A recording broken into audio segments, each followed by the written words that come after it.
Good evening. Welcome to another edition of Sky Blue Fans TV. Yes, another 3 points in the bag. And we're going to be top at Christmas, obviously, with all the results going in our favour, I think, this weekend as well, with Ipswich getting beaten as well and Southampton losing to Norwich, which was very good and a lot of unexpected results. And the Sky Blues had to have a really hard thought out 3 points, and it was really a really worthwhile 3 points and a clean sheet, of course, which always matters. Right, the whole team are here tonight. Vicky's going to be a little bit late, but we're going to bring them all in now and discuss the performance and team selection, etc., etc. We've got loads of points to go through. So let's bring them in. Good evening, Miles. Good evening, Sky Blue Army, and good evening, Ken. Good evening. Very Christmassy. Yes, it's like Christmas. It's Christmas. Yeah. I think they've all got hats on, in fact, apart from me today. Claudia, good evening. Good evening, Ken. How are you? You all right? Yeah, I'm not too bad. Thank you very much. Yes, very Christmassy night. I like it. Good evening, Jack. He's got his normal hat on tonight. Evening, everyone. Good evening. Vicky will be with us a bit later on. She's running a little bit late, but she will be with us. We have got a competition, of course, tonight as well. With Guess the Player, and we will be writing down the answers. Hopefully we'll get a spinny wheel in operation at the end of the show. All going well, of course. Right, let's get straight into it. And well, it was. We'll start with you, Miles. I know you were a busy person over the weekend, but you've seen the game and you were quite happy. I think everybody was happy over the weekend. How did you see the team performance over and the team selection, really? Because I thought he's what I expected, I suppose. Maybe I maybe expected Sims instead of Hadji, but no, he went with Hadji. Where do you stand on the team selection? Yes. Yeah, I mean that's his I think Claudio related to it yesterday. By the way, well done, Claudio, for yesterday's show.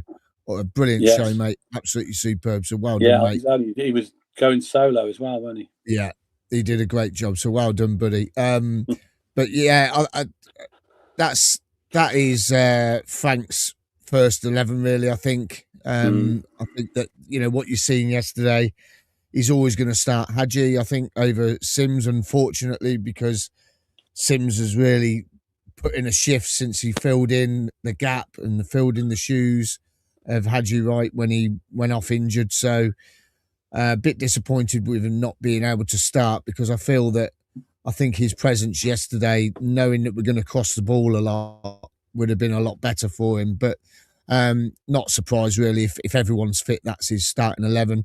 For the first half, I thought we started off really, really well. I really thought we got right into the game. We had a few chances, and people are going to slate me for this, but Hadji Wright, again, greedy for a couple of chances that he had. He could have squared it across the box, and I'll come on to what I mean later on when I talk about the second half. But it was a good performance, I thought, in that first 45 minutes. Bristol had a couple of chances. They hit the post. We hit the post. But I thought that we were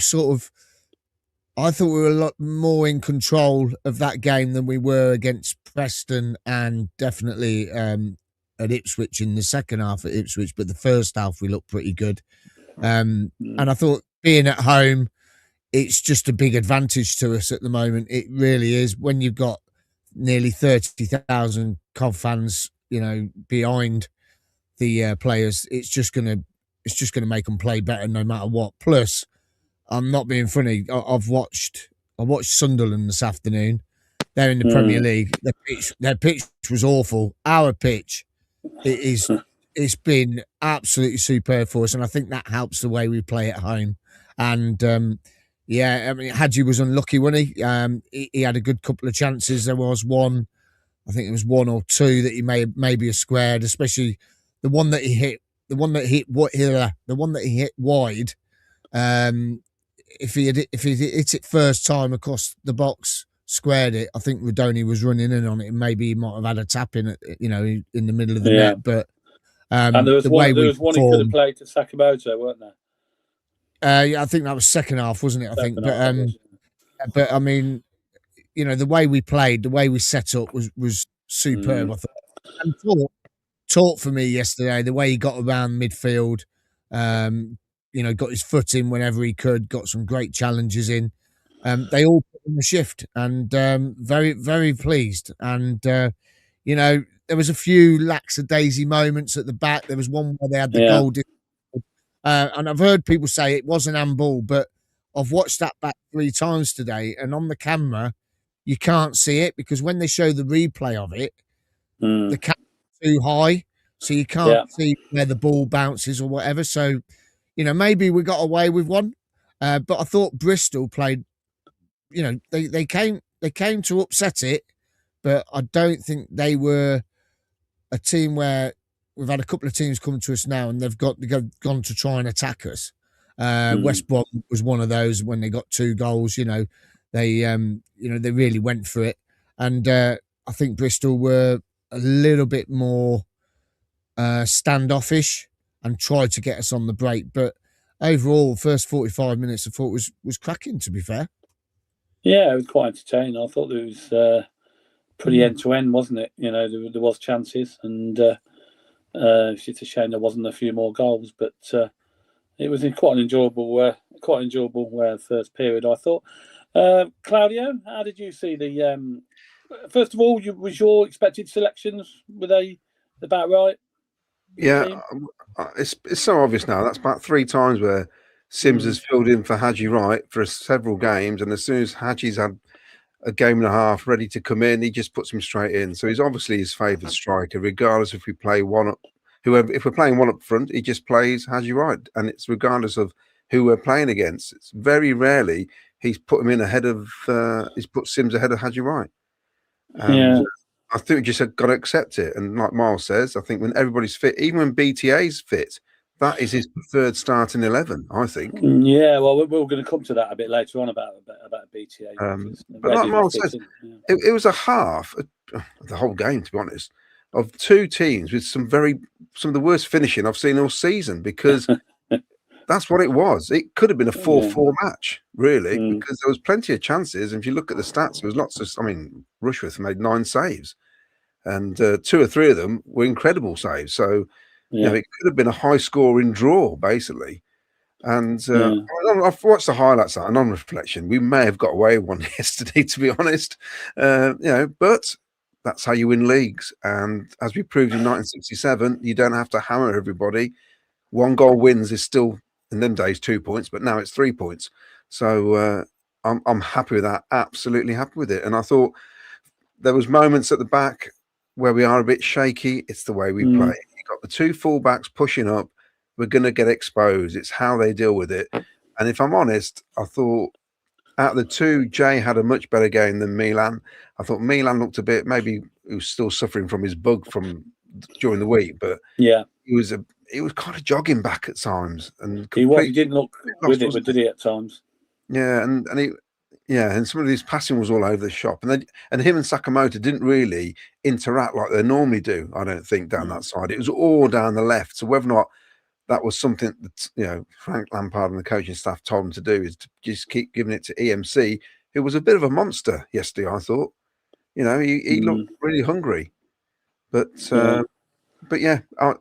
first half, I was really satisfied. Got away one with the goal. From where I sit, Miles, if it wasn't given, I wouldn't have been surprised, but I'm not surprised that it was given, because it looked like he got caught between his arm and his leg. So it's one of them. It's one of them. Sometimes you get on, sometimes you don't, isn't it? And the ref give it straight away. He had a good view of it, so it's not like as soon as the lads appealed, he just blew for handball. So to me, that convinced me it was. So, but yes, interesting. That guy who was playing up front for them, Armstrong, he came on against us in the League Cup at Bristol City, and he looked so raw at the start of last season. And he's come on a lot, but he can't score. He scored 2 goals, I think. He's useless in front of goal, but he does a lot of work. Yeah. So very hard working team, Bristol were. I thought they're not half decent team, and I suppose they're a tad unlucky if you look at it overall. But if you keep a clean sheet and score a goal and keep 3 points in the bag, you're going to get games like that throughout the season. Good evening, Jack. What was your thoughts then on that first half performance, and perhaps a team selection as well, maybe? Yeah, team selection. I think that is, like the other guys have touched on, it's the strongest team we've got on paper. Cliche man's going to have a field day with me in a minute, I can tell. It's the strongest team we can field on paper, but the game's not played on paper, is it, Ken? It's played on the pitch. Get me a yellow card, Cliche man, wherever you are. I don't care. Yeah, it's the starting 11 that Frank wants to go with whenever he's got the opportunity to. This is his first opportunity he's had to play that starting 11 since Norwich. And the game against Norwich, we absolutely hammered them 1-1. Absolutely hammered them 1-1. And we've come out with a 1-0 win today. It's the first clean sheet we've had since Stoke away. It's the first clean sheet we've had at home since Blackburn Rovers on the 18th of October, which is an age away almost. So finally, we seem to be able to keep the ball out the back of the net. Partly, I think Bobby Thomas was absolutely unbelievable. He was my man of the match, and I kept saying it from about minute 20 to minute 85. Yeah, some of the tackles he did were brilliant, weren't they? Yeah, and then Rushworth saves at the end. I mean, I don't know what he was doing, chucking the ball straight at Bristol City. It was almost like, I've just made 3 saves, lads. Here you go. Give me another 3. Come on. I'll save anything.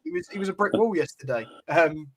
Yeah, he was outstanding. Yeah, Hadji over Ellis as well. It's just the way that Frank wants to be. I feel sorry for Ellis being dropped. When he came on, he had a good effort. I mean, he fluffed the shot, but his confidence is there to be able to take on, make the run, beat the man, and take on the shot. So it's nice that we've got a player off the bench who is still full of confidence and can do a job should we need him. So I do think Bristol were the best team that come to the CBS so far this season as well. I did miss the Watford game at home. Watford. Well, I was about to say Watford were very good.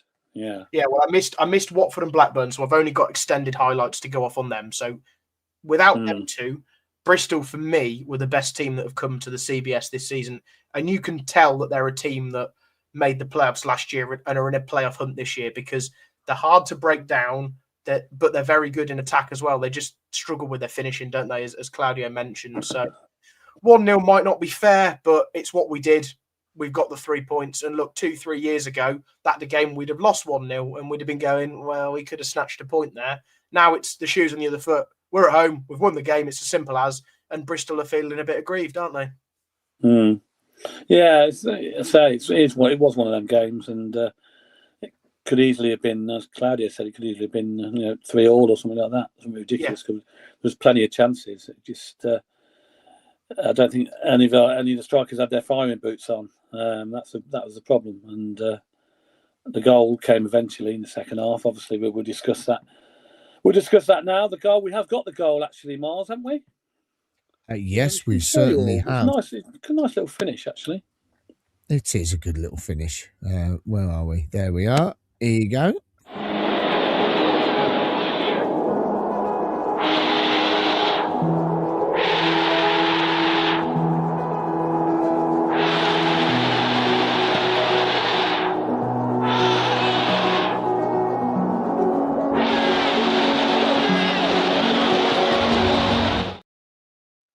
I think he was quite pleased at that finish, weren't he, Mason Clark, by the looks of it there. Because I say he was looking at one stage, and it was going to be quite a frustrating afternoon because we thought, well, the longer it stays 0-0, are they going to catch us on the break? Are they going to go up and score? And we're going to end up with nothing. But we got the goal eventually after, say, a few missed chances.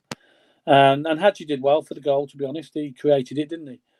He had a nice little flick over for Mason Clark. So I thought overall, I thought he did really well. Mason Clark overall. Mason Clark for me looked very strong yesterday down that left hand side. He caused all sorts of problems with crosses, and I know sometimes he frustrates you by sometimes you don't get the cross in straight away, and he comes back and does it again. Where there'll be a couple of occasions maybe he should have crossed first time because there was players in the box, but overall I thought that left hand side of the pitch yesterday, Mason Clark was outstanding, I thought, and he capped it with a goal. Do you agree? Oh, yeah. Sorry, to Miles. Yeah. I'm talking to Miles. Yes, sorry. listen, I mean, the way we set up, can I just, before we go on to that, I just want to touch on what Claudio said about Milan. I thought exactly the same, that maybe yesterday he was struggling a bit with, maybe, because he wasn't very well earlier on in the week, was he? And you know what it's like, all of us, if you're not very well, it takes you a few days to get over it. Yeah. And it did look like that yesterday, but he put in a shift, and I was wondering why we weren't using Sakamoto as much, and maybe that was the reason why we kept playing it out to EMC to try and take a bit of pressure off Milan in that first half, and it carried on into the second half to try and keep the ball on that side of the pitch, because obviously maybe he wasn't 100% fit. I don't know. It's just maybe something, you read into it, and you've got to be careful when you've got your players out there. If they are still under the weather a bit, you're not really going to perform to your best. There was that, where they got that goal disallowed. I think Milan tried to clear it, and he didn't clear it. It come off there, and then that's where the handball come from.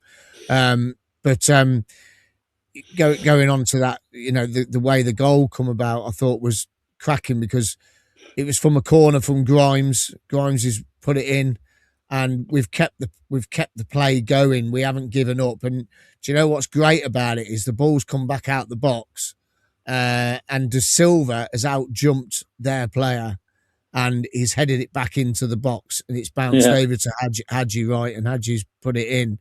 But the way the corner came in, if you watch Bobby Thomas, he's done his run at the far post. He's jumped as high as he could, and it's a shame it didn't go in, really, because it would have been an absolute belter header.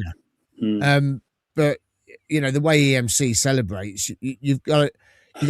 It's like I said to you lot on the chat on Tuesday, and I've told a lot of people this, and some people agree, some people don't. This seems to feel a lot harder watching the game with us being top of the table. It seems more nervy, and as that game was going on and on and on, Bristol were coming into the game. They'd got past the 20-minute mark. They'd got past the first half without conceding, and you sat there and you're thinking, just put the ball in the back of the net and just, make us all relax a bit more. And you could tell with the fans as well. The fans, you could feel it in the atmosphere that it was getting really sort of tense. It was getting really, really tense. And when it went in, it was like just a relief, not just for the players. You could see it in EMC's face and the rest of them, how much it means, but it was a relief for the fans as well. And maybe we could have gone on and got another one in, got another one in the back of the net, which would have been really nice. But at the end of the day, we've come out with a 1-goal victory, and it's fantastic. It's a fantastic feeling. I know it was only 1 goal, but it was a fantastic feeling, because it's like we've opened up the gap again. It's 12 points away from third, isn't it? We've got 5 points again away from Middlesbrough. And I know everyone said, and everyone around us says, we've just got to concentrate on that gap from third, which is the most important one. But Will has said to me, he says, I want to win it now. I want to win it. And you've got it in your head now that you want to win it. You don't want to finish second now. Man, this is just ridiculous. And Bristol were really, really good. They were really, really good yesterday. Good side. Yeah. They were really good. And if it wasn't for the goalkeeper, Rushworth, well, like Claudio, I think you just said, didn't you? It could have been 4-4 or whatever, because some of the finishing was pretty poor. But Rushworth yesterday, oh my days. Wow. What a keeper. And when you look back at it, as I say, I've watched it 3 times today, I think, and I look at them saves, and you think it wasn't just the one save in that second half. There was 3 saves in that second half, which were vital, and that's what you need, And the goals we've conceded recently have been sloppy, haven't they? They've been really sloppy. Rushworth really hasn't had.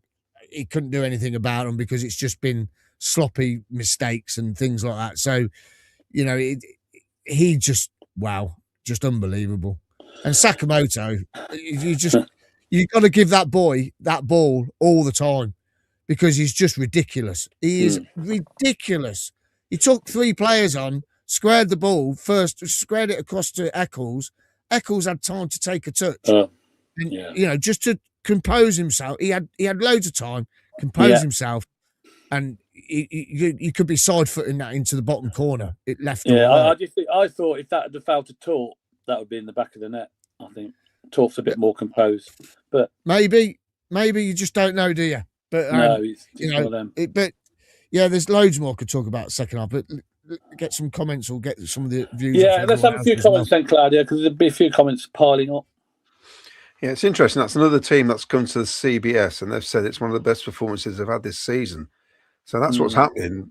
We're up against it. And like Miles says about being top of the table, I was talking about this earlier. It's really weird being top because when you're 3rd, 4th, or 5th, or 6th, or 7th, you win a game, you go up a couple of places maybe.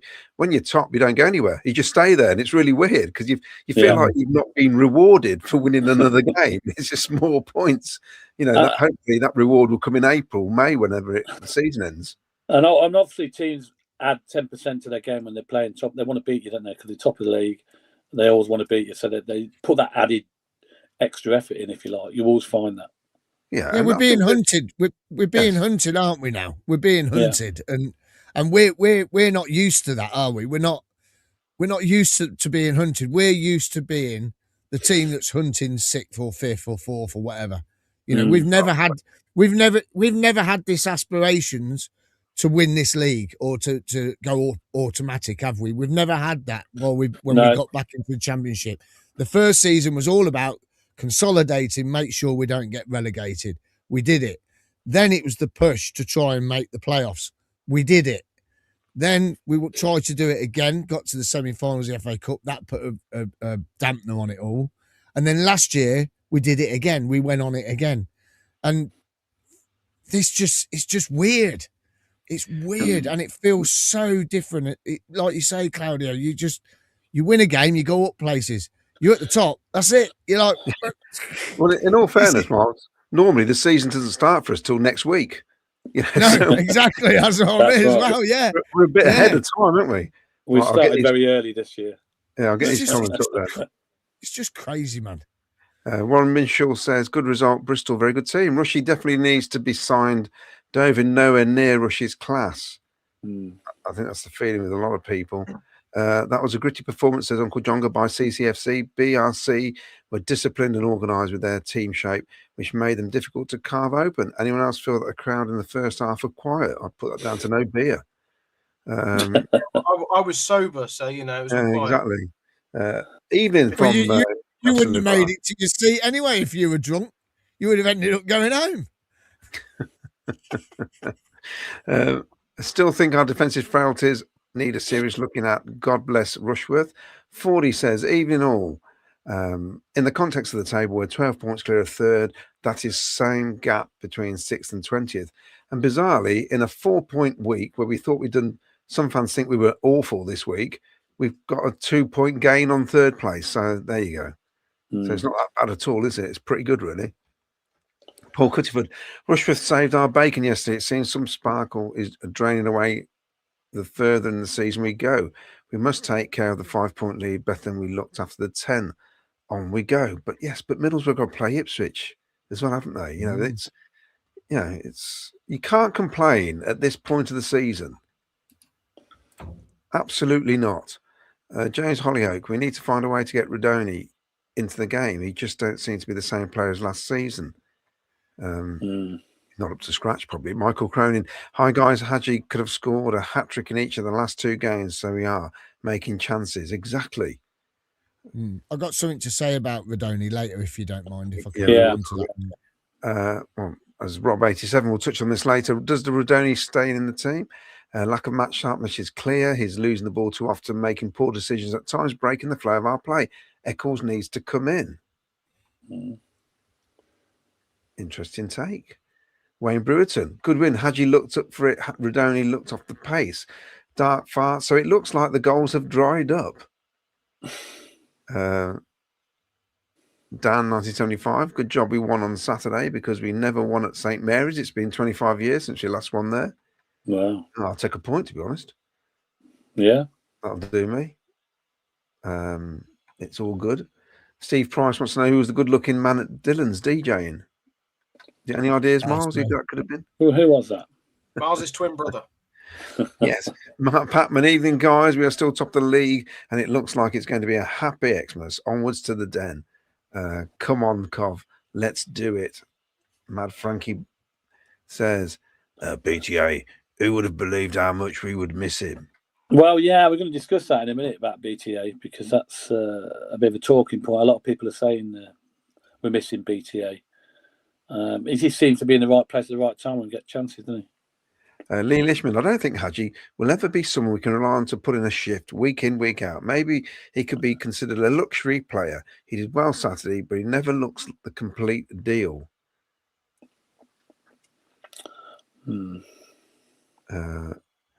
Mad Frankie, why Sims has been dropped, it's a complete mystery. That's the one thing I said on the show last night. I never understand why. They never asked Frank why he's brought Wright in instead of Sims after Sims has been on a run. It seems strange they don't ask him. Rich T says, we had a bit of luck yesterday. About time we did. Also, when are we going to get our share of penalties? Only one all season. That's incredible, isn't it? 2 including the cup, 1 in the league.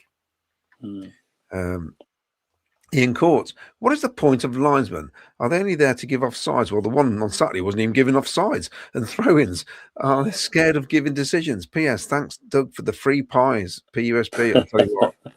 You might be having a word with the stadium manager on Monday if he hasn't done it already. Somebody's going to get a slap bottom.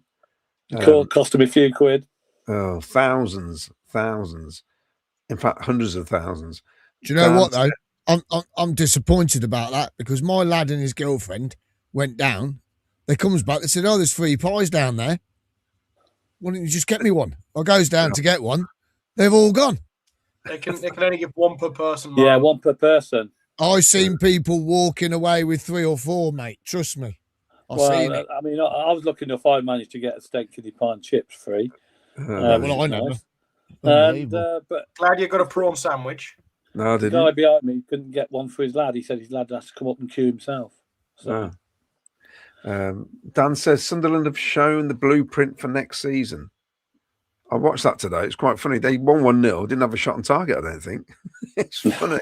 There's an own goal, wasn't it? It was a cracking own goal. Mark Patman, we need to get another striker and creative midfielder in January window to strengthen our ambition of finishing top of the league.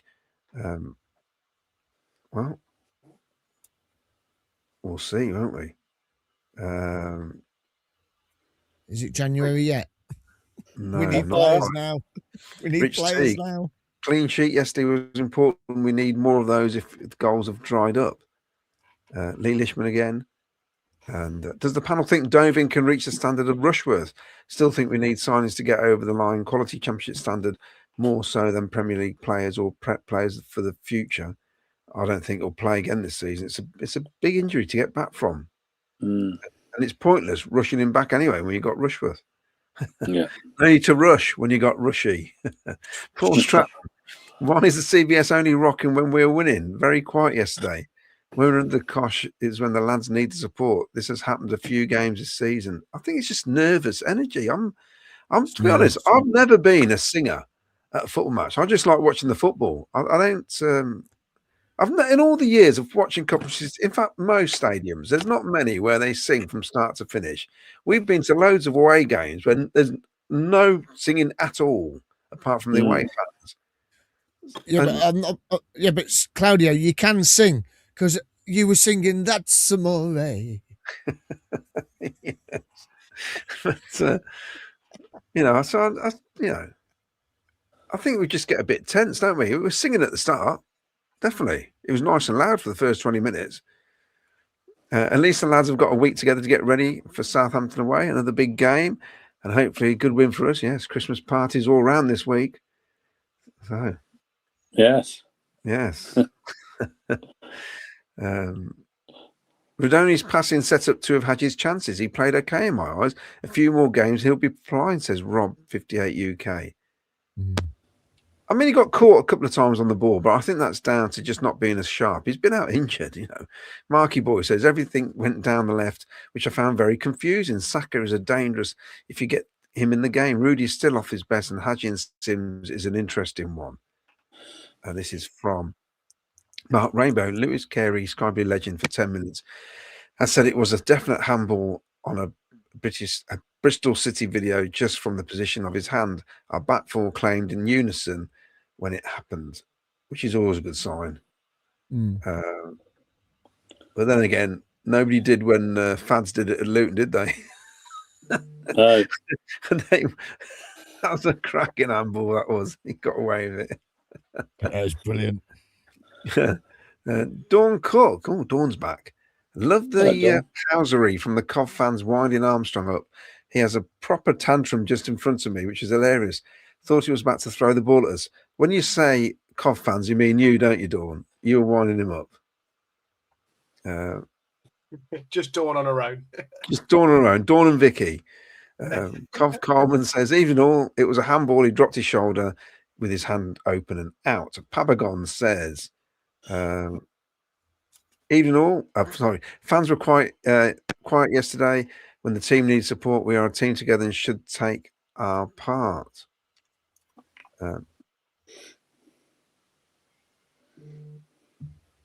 Steve Price says,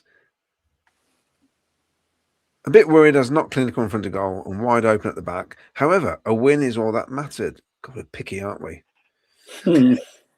Picky bunch. Assassins Unite. I'm not reading every single comment out because they're flying in at the minute. Assassins Unite. Super Frank knows how important it is to win games like that. He's a born winner. Come on, Miles. You must be singing Super Frank now. Yes, he is. You are, aren't you? Nope. No. Not yet. You'd struggle to put any argument up. That wasn't our strongest lineup. They set up to soak up our attacks and to start attacks in that space, just in front of Grimes. That's from Mark Rainbow. Assassin's Unite says, I thought Wrighty did almost everything right yesterday. Back to him to score plenty soon. His pace and strength were unreal yesterday. I thought a couple of times he did some great turns, controlled it, span round and did what I want him to do and took the ball on. I thought he looked deadly. And then he gets to around the area and sometimes you just think, don't shoot, pass it. You know, that's the problem. He does. It's almost like he's going for the glory goal, which I wish he didn't. I mean, because the goal we scored, he does. I've seen him. But the easy bit was finishing, and he didn't do that. Well, the goal we scored, I've seen him in the past just blast that over the bar, haven't we? Instead of actually think I'll put it across the box, which is the best thing he could have done. So, I think, to be fair, I think Hadji was so surprised that Jay De Silva won a header, he didn't know what to do and just passed it instead, which isn't his normal game. I would like to say as well, I can't believe no one was flagged offside for that, you know, because if the linesman had put his flag up, he'd just give offside because there was that much commotion with players running in and out. It's really hard to see what was happening there. Because in the past, that's normally a fact that it's offside, isn't it? They just give it, don't they?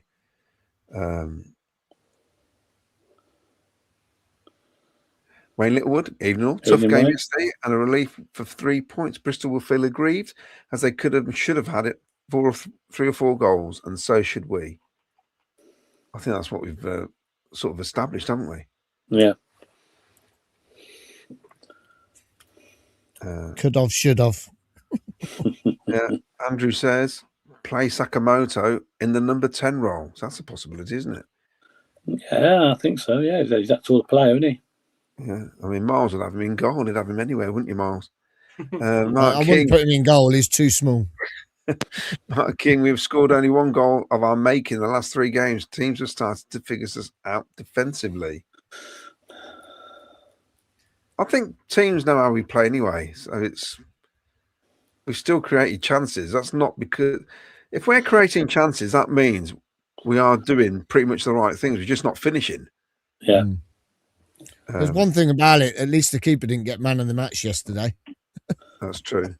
That would have been embarrassing.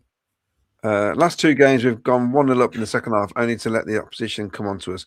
Why is that, do you think? This is something I brought up yesterday. That's 2 games in a row now where we scored and then we just went into our shells, didn't we? That was a worry, because I think yesterday against a Leicester or an Ipswich, they would equalise if you give them 20 minutes of the ball like that. I think I said that about the Middlesbrough game when we went 2-0 up. That was the first time I really seen us sit back. And then people were saying, well, no, Middlesbrough pushed us back. But to push you back, you have to then be back, if you know what I mean. We took our foot off the gas. And I think that's probably 3 games now out of the last 5 or 6 that we've done that. Yeah. All right, back to you, Ken. That's quite a lot. Okay, right. We put this up before we have got competition. We can get your entries. Who's in. that, Ed? So Who's that? I want to know Who's that? who that is, please. I know you know who it is, Miles, don't you? Who's that? I don't think Jack will probably know, but I know Claudia will know. Like that shirt. That shirt's nice. Yeah, who is that? Yeah, that was the sort of cup final era, wasn't it? Yeah. Yeah. So, I just want to know who that is, please. Your answers in on the comments, and Vicky will be working in the background, I believe, getting all the names together for the end of the show, and we'll do a draw. Okay. Now, talking about man of the match, let's have a look at some of these saves that Rushworth did yesterday, because they were absolutely outstanding, and some of them were unbelievable. For me, I would have probably given him man of the match, but Bobby Thomas got it up in the lounges. But look at some of these saves. The point of the penalty area, Mehmeti swings the cross in. That's a terrific save by Carl Rushworth from Adam Randall's header. It's pushed forward for Mehmeti, and that's kicked away. I think he took a deflection. The cross shot from Mehmeti off Liam Kitching. Get the challenge in, pulled in low, chance. Oh, what a save! What a save by Carl Rushworth. Absolutely magnificent. I don't think the Bristol City players could believe it either, with their hands on their heads. They were really fantastic saves, weren't they, Claudia? I mean, what has Doug got to do now? He's got to try and get January. We've got to try and go and get him, haven't we? I mean, it's not often you get a goalie make a save and the stadium stands up as if we scored a goal, because it was incredible when he made that save, that low one with his hand, a perfect block. Miles has said it at the start of the season, after we played Wolves last season, 2 seasons ago, you know, if you want to get promoted, get yourselves a Premier League keeper. And we've been fortunate, because of Dovin getting injured, we've ended up with a Premier League keeper, and we tried to sign him for about 5 million, according to his agent. He's not going to extend his contract when Brighton give him the option, so he's going to be available, I reckon, in the summer. And we'd be very unwise not to sign. Well, we tried to sign him once, so the chances are we're going to try and sign him again. Premier, if we go up, is the first bloke we sign, surely. It's simple as that, really. You know, how much, Jack? How much you reckon it's worth? Well, there's a difference between how much he's worth, how much we're willing to pay, and how much Brighton are willing to part with him for. How much do you think Doug will bid? Look, Doug's been no secret this year. It's cost us 4 million to loan Carl Rushworth. And a couple of years ago, we weren't even paying that for players. So if it's cost 4 million to loan him, what would it cost to buy him? Double? 8? Well, his value is going up all the time, isn't it? Exactly. That's the thing. All we're doing is adding to his value, which is obviously good because we want him to perform. But by performing, his value is going up. So it's going to cost us north of 5 million, even though he's only got a year left on his contract, and it will be somewhere in the 8 to 10 million range, is my guess. But if we win the league and we get whatever amount of money we get, that sounds like a bargain to me. Yeah, absolutely. Because I think, as we've said on this show many times, you need a good goalkeeper, don't you, behind you? In any league-winning team, you've got to look at your goalkeeper. And he is by far, I think, the best goalkeeper we've had for a long, long time. Claudia, can you think of a better keeper we've had? Well, you can go back as far as Kieran Westwood for me. Kieran Westwood was good, yeah. Yeah, he was Well, okay. he's superb. He was good, but there was a few. But I mean, I just thinking it's different. I mean, obviously the game's changed a little bit now because they play out from the back a lot more and stuff like that, doesn't it? He comes out and his distribution of the ball, Rushworth as well, is very good. He's always looking to throw the ball out quickly or get an attack on the way, and some of his throws to some of the players are brilliant, and we're on the attack straight away. I still think he needs a bit of composure when he's doing his kicking out, though, because his ideas are right. A lot of times he's way off when he does it still. I mean, the throw out that Jack's referring to was terrible. In fact, if it had been Wilson, we'd have been on here 10 minutes slating him off for doing it. So you can't do that. That was poor, in fact. So, but he's one of the best we've had for a long time.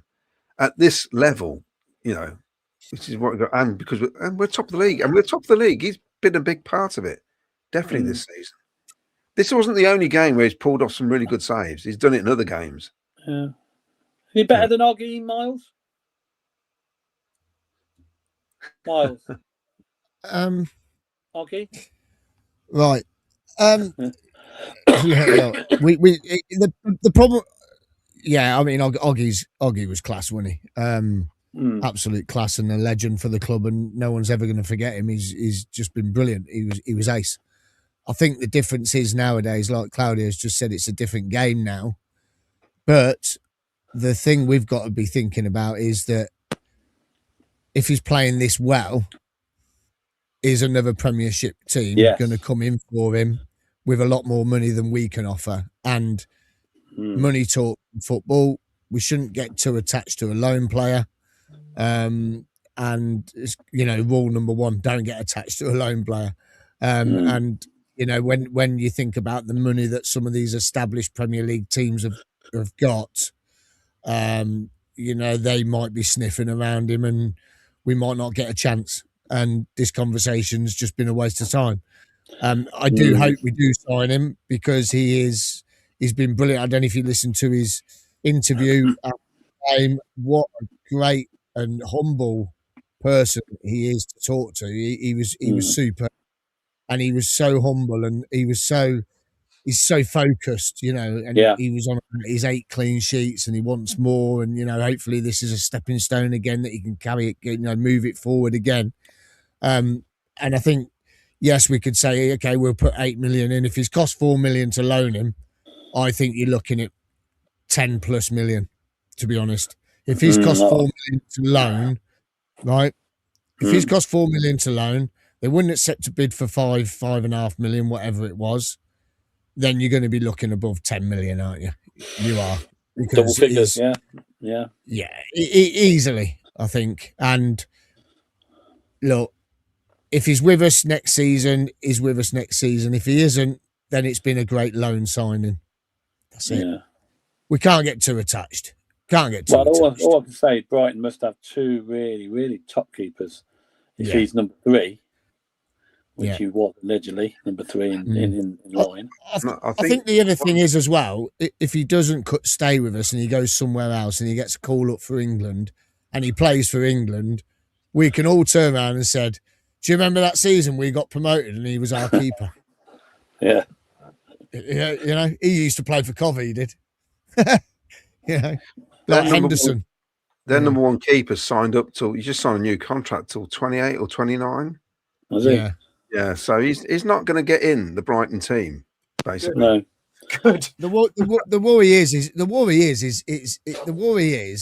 it's the other Premiership teams that have been up there longer. Yes. And that have got more money. And money talks. We could offer them 10 million, they accept it. We offer him 30 grand a week. Someone comes in like Crystal Palace and says, right, we want to buy him, we'll give you 10 million and we're going to pay him £45,000 a week. Well, where are you going to go? You're going to go to Crystal Palace. So, that's the thing that we've got, so we could sit here all night, talk about Rushworth and if we're going to sign him. But at the end of the day, money talks. He's a lone player and he might not be with us next season. No, money talks, obviously. Yeah, of course it does. Yeah. Well, that's one thing we'll have to wait and see. You got a few more comments, Claudia, to catch up on for a minute? Yeah, I've just been starring them actually. Go on then.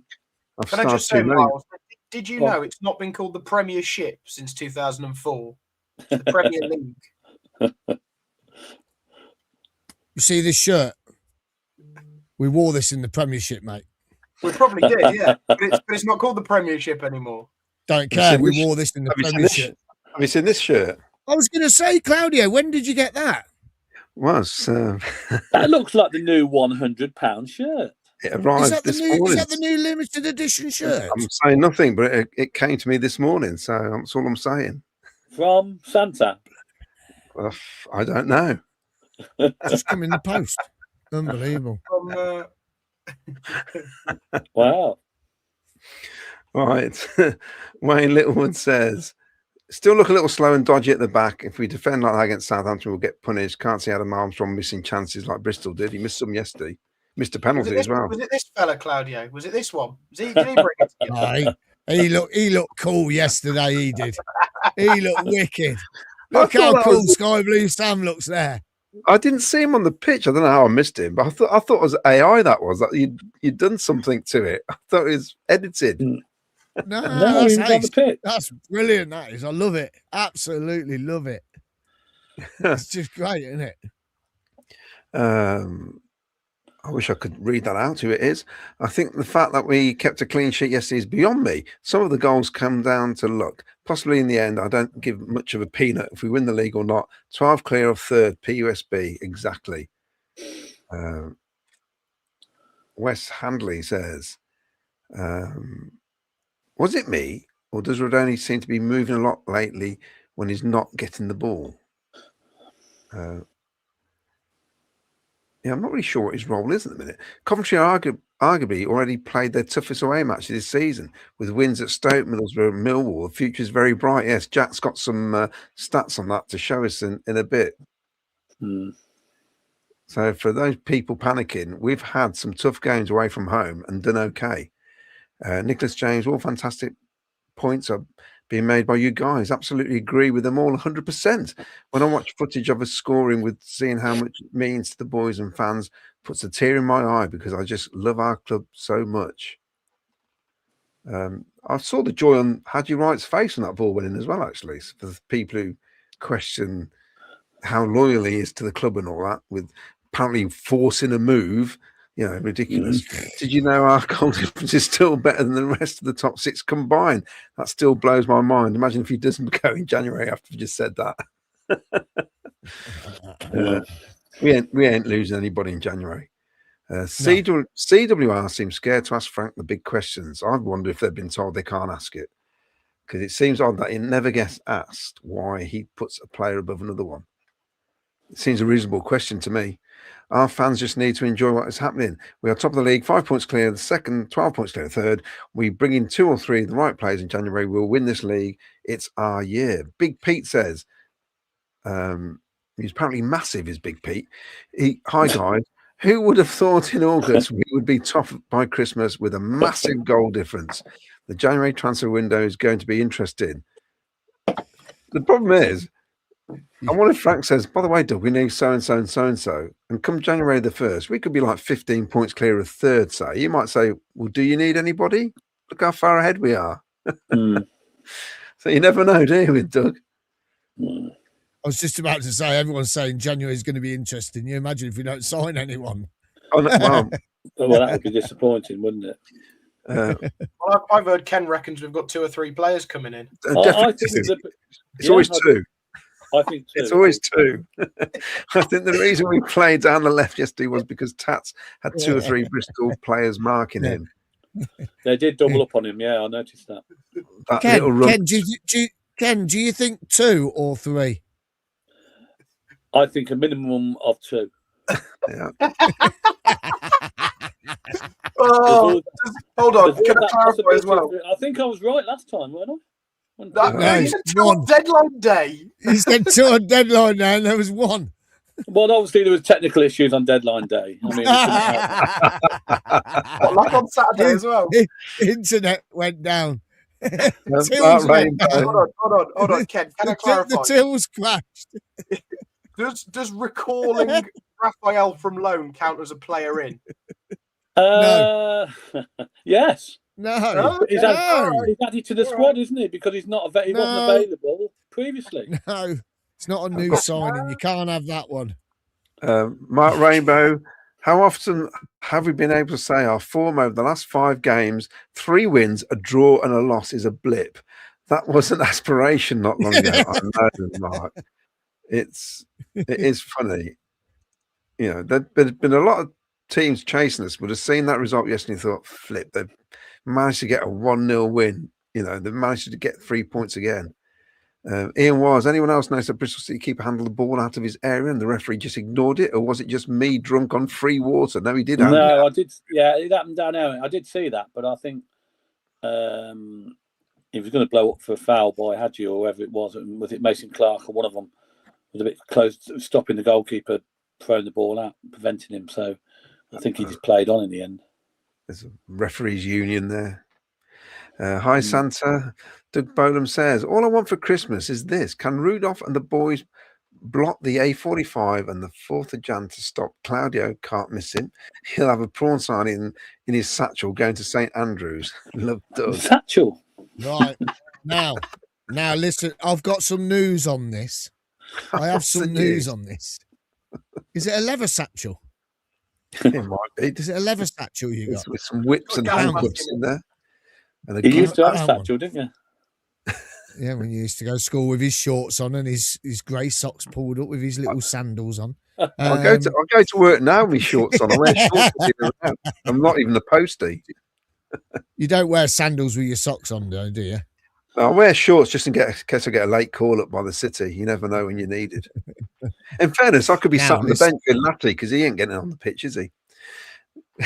Right, now I've got some news about Birmingham. Okay, are you ready for this? Are you ready for this? Claudio's allowed to go to Birmingham. Is he? Yes, he is, yes. Colin Bramfield.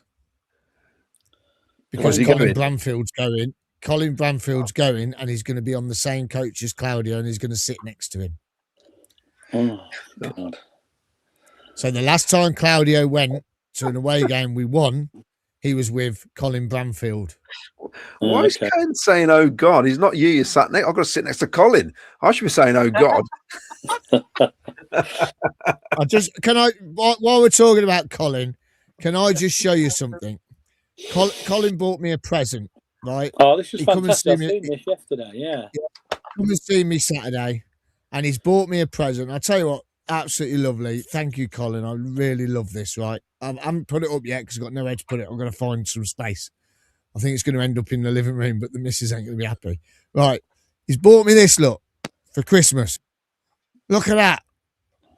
It's little Sabutio men of the 87 team, and they've got all their names under them and the little FA Cup. It's brilliant. Look, he bought me that for Christmas. There they are. Look at that. Look at Cyril. Cyril's there. Nick Pickering's there. Lloyd McGrath. And do you know what? Even Greg Downs, he's got no hair. He's ace. He's got no hair. Greg Downs has got no hair. Honest, he hasn't. But we don't care. We don't care. And then Trevor Peake and all that. Look, David Phillips, Mickey Ginn, Keith Ouchin. It's fantastic. So thank you very much, Colin Bramfield. I love it. Thank you. So yeah, Claudio can go to Birmingham. Wow. Get your comments in, please, about that. Given the fact that it was a 3-game week, I was surprised that there wasn't more changes. Rudoni's way off it. He has the same assists as one more goal than Jamie Allen this season. He'll get there. Don't worry. He'll get there. Who? And his defence, Rudoni. Samantha Thornton. Criticism of Rudoni yesterday is absolute nonsense. He was sharp and at the heart of everything. First half and obviously faded during the second half, but he's coming back from 9 games out. The till problem in the concourse was a farce. Why was there no backup in place? Well, that's Samantha. That's going to be the first question Doug King will ask the stadium manager. It's going to be an uncomfortable meeting, I'd imagine. Because yes, probably already had it. Well, Apparently he was fuming. I know he was fuming. So Rudoni, I don't know about you. Can we talk about Rudoni? Let's talk about Rudoni then. Come on. Right. So I don't know about you three. Right. I don't know about you three, but I don't know if you've noticed with Rudoni. Hi, Vicky. I don't know if you noticed about Rudoni is when he's running. Myself and Neil Thomas were talking yesterday about it, and he runs, and his right arm where his shoulder hurts, he's not moving that arm as much as he's moving his left arm. So I'm wondering if he's still struggling with his shoulder injury. No, and that could, his body isn't as loose. He's not as he's not as free when he's running or got on the ball. He's very tense. His upper body's very tense. So I don't know if that's something that's playing on his mind at the moment. And obviously coming back from 9 games without playing, which is a long time. But that could be a big issue, the shoulder. And there is strapping under there because you can see he's got this strapping that comes underneath his short sleeves. You can see it. It's like a dark blue. Yeah. So I don't know if anyone else has noticed that. I haven't noticed that, no, but I do obviously think he's below par at the moment. He's not performing to the standard we know he can. Has Frank brought him back a bit too early? Maybe I don't know. What do you think? I mean, Claudia, do you think he's brought it back too early and maybe should stick with Eccles for a bit? If he wasn't fit, he wouldn't be playing him. I don't think he'd risk him. He's too big a player. The only thing he's not really doing is making those darting runs into the box at the minute. We've not really seen that yet, have we? No. But is that because of the way where he's playing, the position he's playing in? Because I'm trying to work out where he is actually playing because he's all over the shop. Yeah. So I've not noticed that, Miles, to be honest. But he's definitely not anywhere near where he was last season. We know that. And we got these games coming up now. Then hopefully he just gets more minutes and gets fitter and faster. Vicky, where do you stand on Rudoni? Do you think he's what's he look like from where you're sitting here? He's not up to scratch yet, is he? Well, I think it's not up to speed, isn't it? There's a difference between being fit and being sort of match.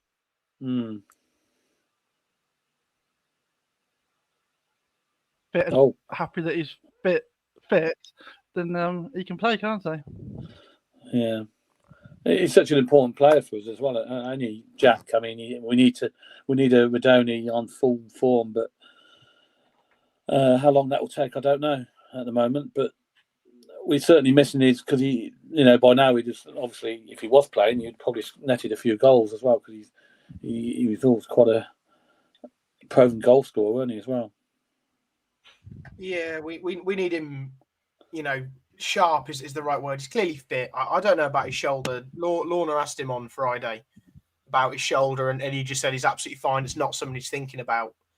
When he had his rehab for his most recent injury, he had rehab on his shoulder as well, again, just to make sure he's okay. So I don't know whether that's just the standard thing that they do now is play it down and don't show weakness and don't let the opposition know of any potential weaknesses, or whether it's true.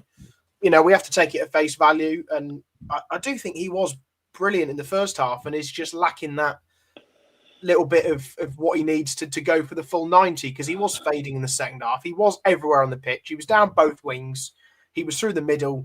And, a few of the balls to Hadji were from Rudoni playing him in. So I think Rudoni's ability shouldn't be in question. It's just his fitness will get there, but it will take time, as it does with every player. Yeah. See, the problem we've got these days, we haven't got reserve games like we used to have in the old days when we have reserve games where you can put your players in and they'll have a full 90 minutes or half a game for reserve. And we seem to have very little under-21 games at the moment, don't we? They seem to be very sparse. The under-21s take a break from December to about mid-January every year. So that's just what happens. That's the problem you've got. So match fitness is probably the main reason, I presume, with Rudoni, and that's a bit of a shame. But there's not a lot you can do if you can only play him as and when you can, and obviously I'd rather have him in the team because he's an important player for us. But Does that mean then, going on from that, does that mean we're missing the BTA a lot more? Brandon Thomas, Claudio. I mean, because you described him as Bambi on ice last year. I must admit, I was a bit shocking at his performances last year, but he's turned his form round, hasn't he? Well, yeah, but when we signed him, me and Mars were really ecstatic. We were raving about this striker we signed from the Baggies. I thought would be really good. And then he played last season. He was flipping hopeless, let's be honest, for ages. And he's got in the rhythm, and this season has been great. Yeah, of course we've missed him because you look at that bench again.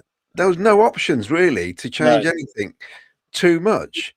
You know, if you bring Sims on, it was just swap him for Wright. Yeah, there's nobody else to bring on up front, really. No.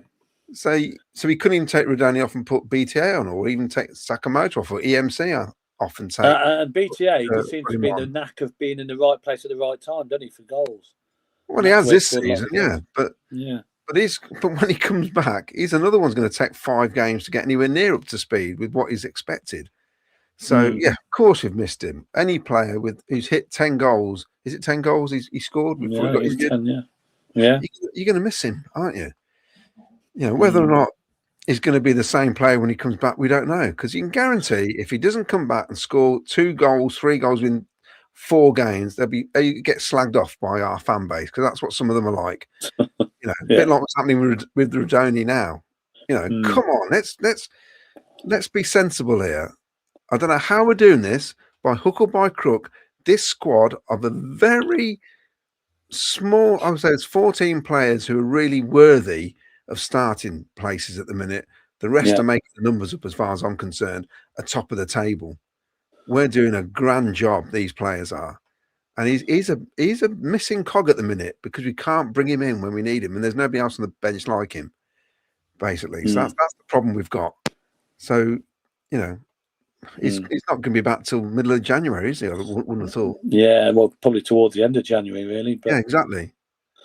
So we miss him. Okay, let me just remind you, anybody in the competition, we just need to know who that player is.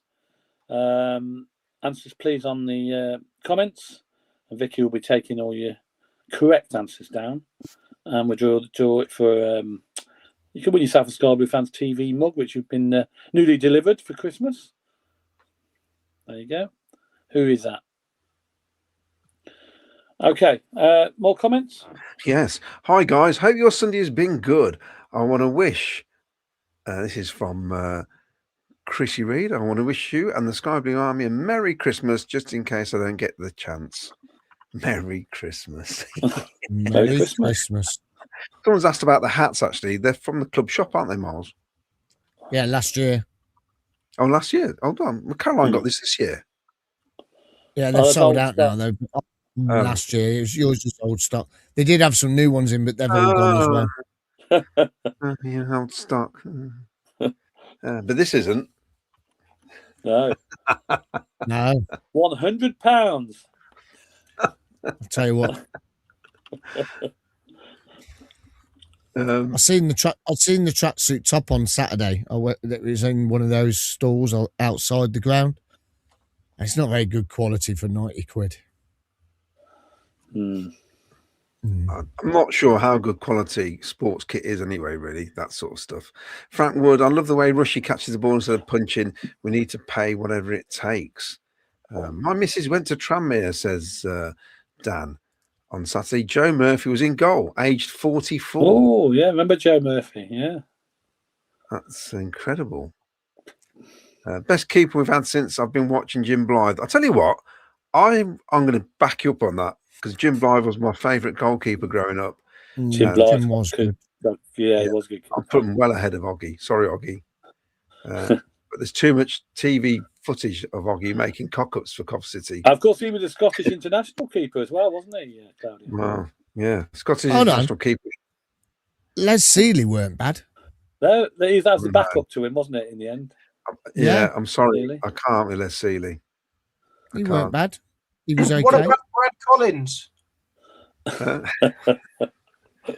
Well, he's having a good season at Burton, isn't he? Yeah. What about Lee Burge? Yeah. Frank Wood says, Bill Glazer, best keeper I've seen. Before my time, Claudio, you know more about that. Bill Glazer. Claudio know all about him.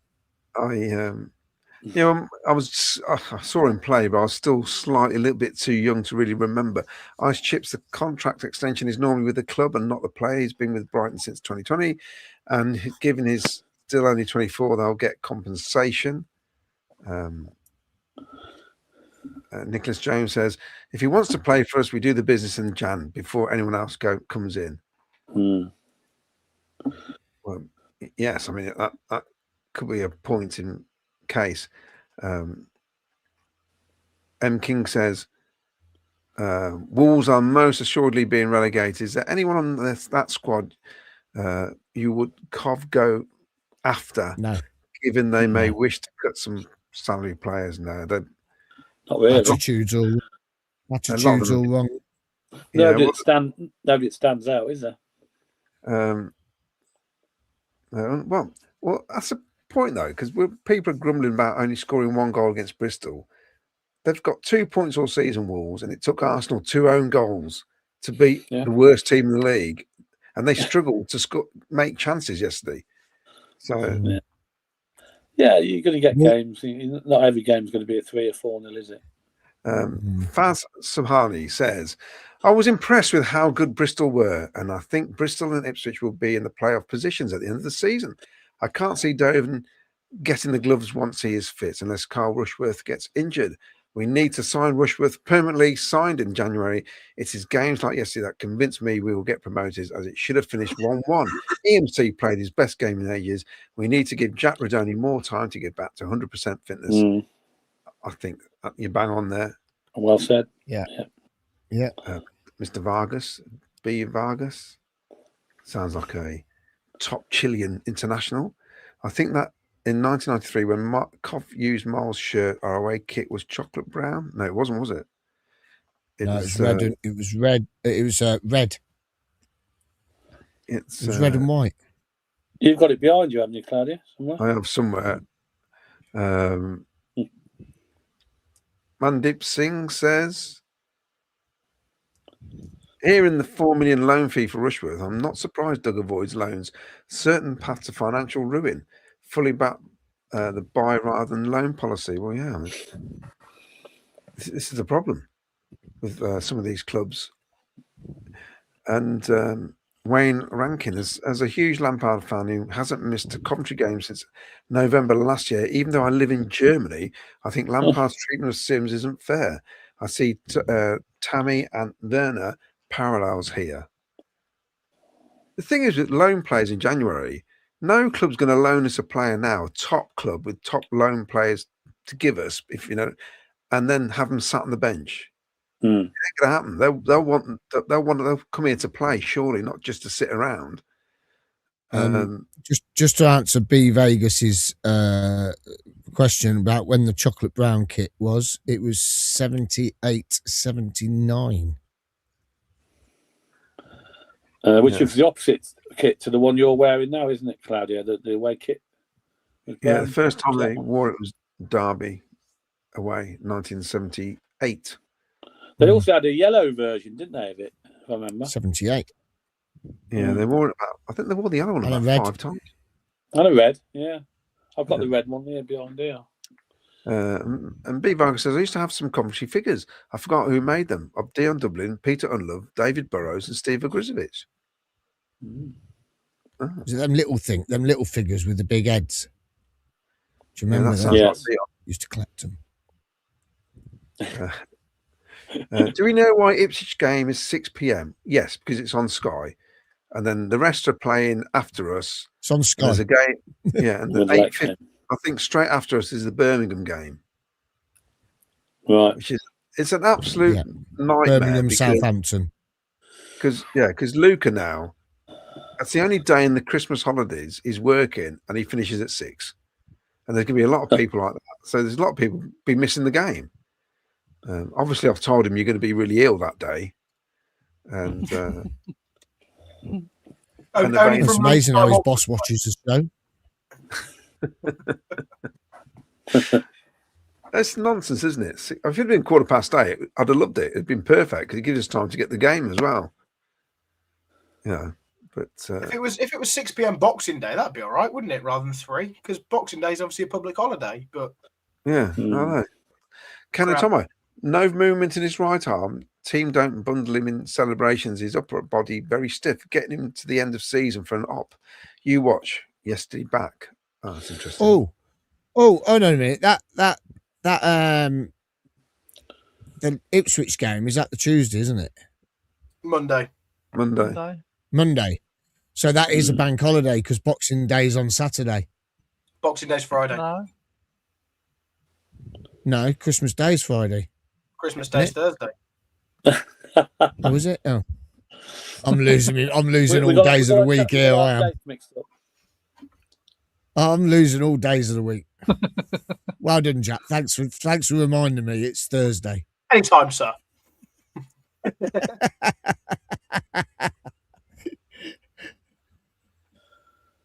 All right, back to you, Ken. Yeah. Okay. I'm just going to talk a little bit about this.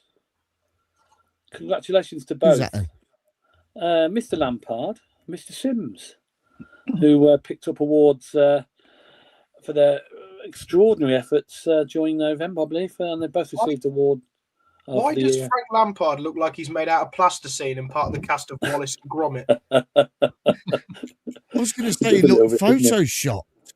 It's the eyes and the teeth for me. It doesn't look real. I don't think it is real, you know. It's just somebody put like a head on top of him. It's so strange, isn't it? Yeah. But yeah, well, the hoodoo's gone both months. The hoodoo's gone both months, hasn't it? Yeah, I mean, obviously for Louis deserved, and Ellis Sims. I think that's twice Lampard's won it, hasn't it? And twice we've won the Player of the Month award, isn't it, as well? Because BTA didn't BTA get it the previous month? Yeah. Much deserved. Do you all agree? I think. I mean, Vicky. I mean, your man of the moment, Ellis Sims. You're obviously disappointed he's not in the team at the moment. I am as well because I personally think he should be playing. But obviously, Frank's the manager. He decides on the team, and I think he's been very, very unlucky to be dropped the way he has been. What's your view on it? Yeah, I think I was pleased he won the Player of the Month because there was a few strikers that had got sort of 5 in 3, so you sort of wonder which way they'll go with that. But he had an excellent month and it was well deserved. And I do just feel it's been a bit harsh that you've had that sort of impact, that sort of month, that sort of goal scoring record, and you just get dropped straight out the minute Wright's anywhere near fit.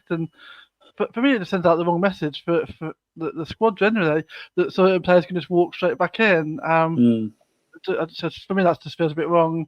So I mean, nothing against Wright, but I feel like he needed to show a bit to force his way back in, and if you just let him walk straight back in, sends a bad message for me, and I just feel it's a bit harsh on Sims as well.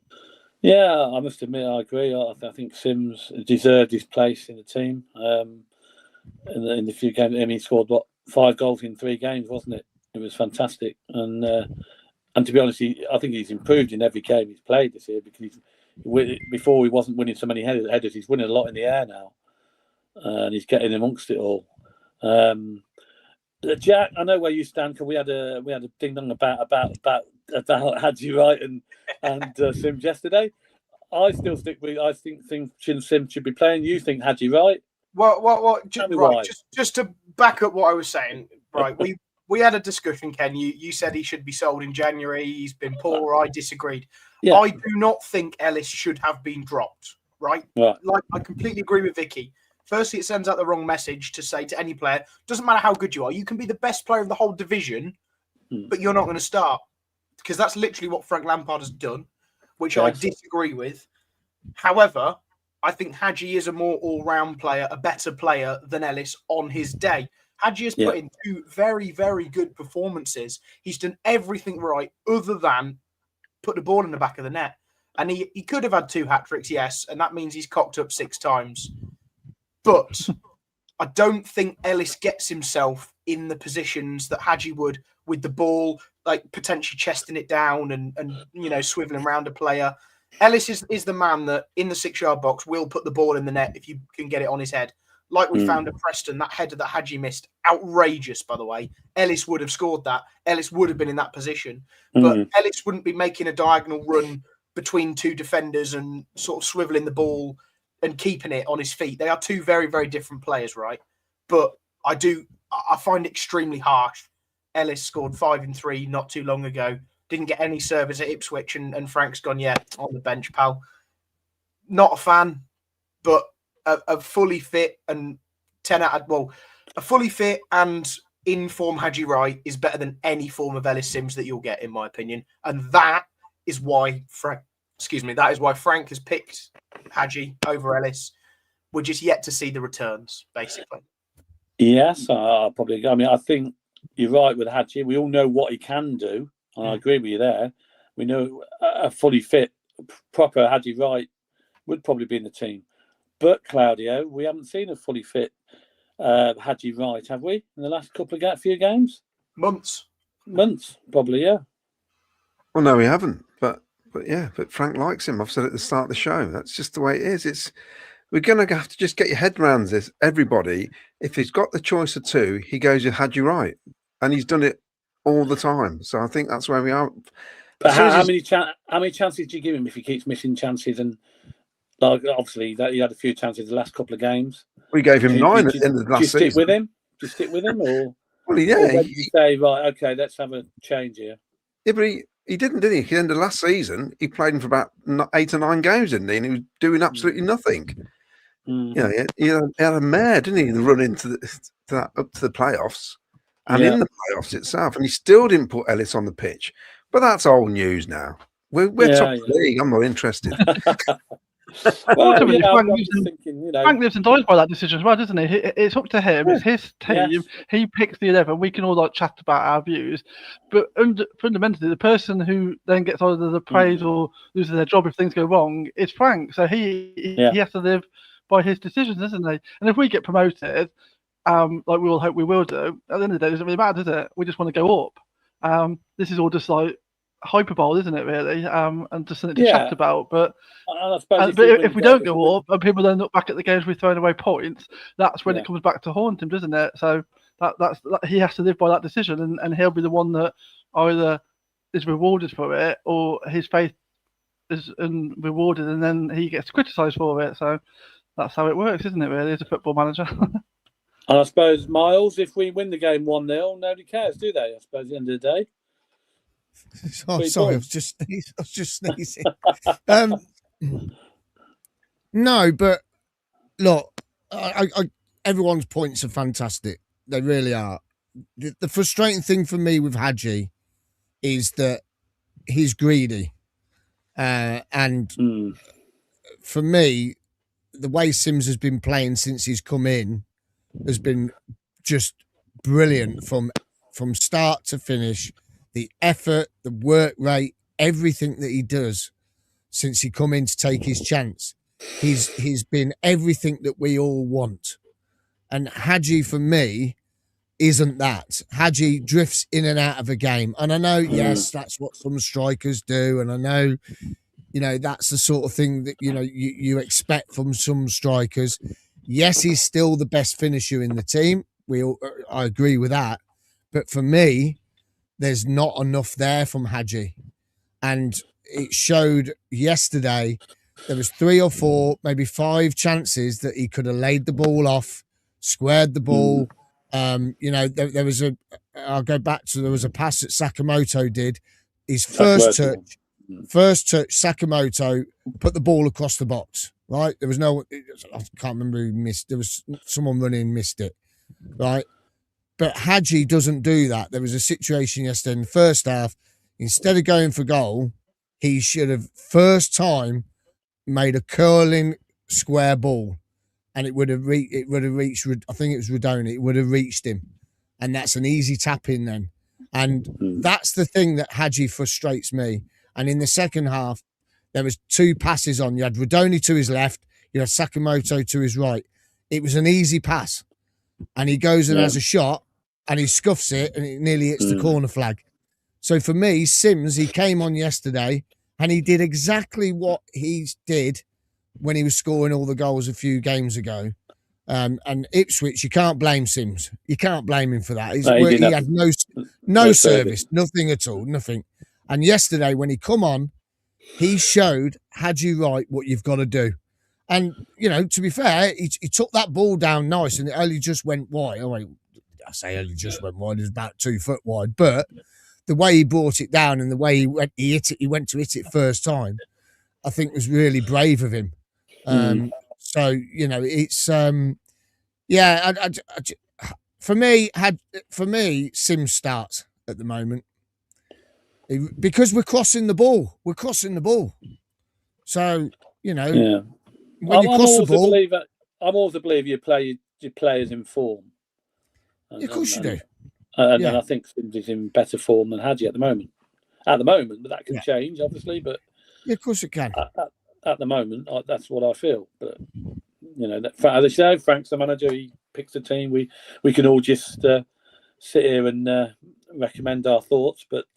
he's got the final decision at the end of the day, and you can't moan if we got 3 points in the bag and we win 1-0, then we can't really moan, can we? I suppose, but you know we can pick faults, but that's all we can do. And if we've got the 3 points in the bag, we can't really complain too much. Right, Claudio, comments, please. You always pick your most opportune moments there. Yeah, I've seen you looking down. I thought you were starring them all. No, I was messaging the group privately. Oh. Someone's entered via the email you said. I just noticed. So the competition. Right, Rob says, if Rushworth was available permanently in Jan, it would mean using the entire Jan budget. Would you go for it or continue the loan and invest in other players needed? Assassin United, we've played most of the top teams away. If you can pick up one win out of the next two, we'll have 50 points at the halfway mark. And we'll need only 40 points more to guarantee promotion. Only 40, like it's so easy. I like that. Only 40. Guys, we shouldn't necessarily think that players on the bench have been dropped. The modern game relies on a team of at least 13 to 14 players, depending on how the game is going. Super Frank can fine-tune tactics and bring in the select players from the bench. Personally, once we have been one up in the last 2 games, I would have brought Ellis on and have him up with Hadji up front. He didn't want to do it though, didn't he? Interesting that. Good point. Are the small De Silva shirts for sale in the club shop? Says Dan. Do you know what? They actually are, because I saw them. There they are. Not with De Silva 100 on it, but ones that size are available if you so desire. Congratulations, De Silva, on his 100 appearances. Am I right in thinking Hadji's done 100 appearances now as well? I think he has, yeah. So congratulations to our first choice striker, Haji Wright, who's got 100 appearances, because Frank Lampard loves him more than Ellis Sims. And there's the actual big. He has got a big shirt as well, just to prove they were just taking the mickey. They have got 2 size shirts there for him. Yeah, the big shirt's an XS. Do you want to get Jack's stats? Because especially the away ones. Yeah, go on and Jack's stats. Oh, right, okay. Well, first of all, I just want to show this. We haven't had it for a couple of weeks because I've not been around to update it, but I've updated it. I still lead. Ken's still hot on my heels, although I actually predicted 1-0 this weekend correctly. It's in our group chat if anyone doubts the validity of it. All of they either go live on air or in our group chat. So no, that's you all didn't. we can go on. No, you yeah, didn't. all right. Vicky and Claudio tied on 47 points. Miles, you're catching us slowly but surely. I know. You're catching us. I'm catching. So we need to do better as a team. The fact that between 5 of us, there's been 21 games. That's 105 predictions that we've done. We've only got the score right 3 times in 105 attempts. So basically, long story short, whatever we reckon the score's going to be, don't copy us because we're wrong. But we get the We'd result make great right managers. we get the result right more often than not, just not the score. So there's that. To be fair, there's been some crazy scores this year. That hasn't helped, has it? No. Yeah, 7-1. No one was predicting 7-1, were they? And I'm not bored of looking at the table, and I hope none of you are either, because we are 5 points clear at the top, which does mean we are top at Christmas. So Merry Christmas from the Sky Blues to everyone for getting us top. Yes. It does also mean that even with 3 games left to play before the new year, we are actually in the top 2 for New Year, guaranteed as well, which is fantastic again. So that to me was a baffling thing to know, that we're definitely in the top 2 for the new year. And then talking of Christmas and New Year, I wanted to look at other teams that have been top or in the top couple at Christmas and how they've gone on. So Is this going to get us all excited? Well, it's up to you. This is currently from 1992 to present day. Well, not present day, last season. The top 3 at Christmas. Now, obviously, we know third place is a playoff position, so take third place with a bit of pinch of salt, let's say. And now compare it to this. Now, every team that's in a red box did not get promoted. This is what it looks like. So, statistically, there is at least one team every year in the top 3 that does not go on to get promoted. Now, obviously, us and Middlesbrough, we're 12 points clear. Middlesbrough 7 points clear of the chasing pack. So, looking at that, just a question. A question. Sorry, is it from left to right? So last year Sheffield United were top. Yes. At this time. Correct. So Sheffield United were top of the table after 21 games. 22 games. 22 games. Leeds were second and Burnley were third. Yes, but it was very tight. Very tight. I didn't know how you were doing it, because I'd just seen 3 teams. I thought they can't all be top of the table. So the first team were top, the second team was second, the third team were third.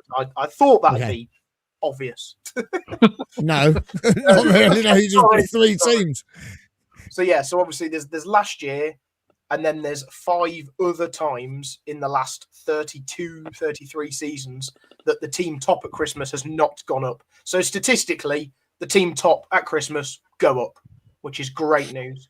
Also, only 1, 2, 3, 4, 5, 6, 7, 8, 9, 10, 11. Only 11 out of 33, the team that are in second don't go up. So statistically, us and Borough are going to be promoted. And then you look at the team in third place. You look at the team in third place, with the exception of Burnley last year, it was 3, 6, 9, 10 years in a row. The team that were in third did not go up. So at the moment, like I say, there's the table. We in Middlesbrough are far clear of everyone else. It's looking like it's Cov and Borough going up by any means, and one of the chasing pack. How tight is it, by the way? Preston all the way down to Birmingham, 6 points. Crazy. Oh man, I thought you said we weren't going to get excited. Yeah, it's up to you.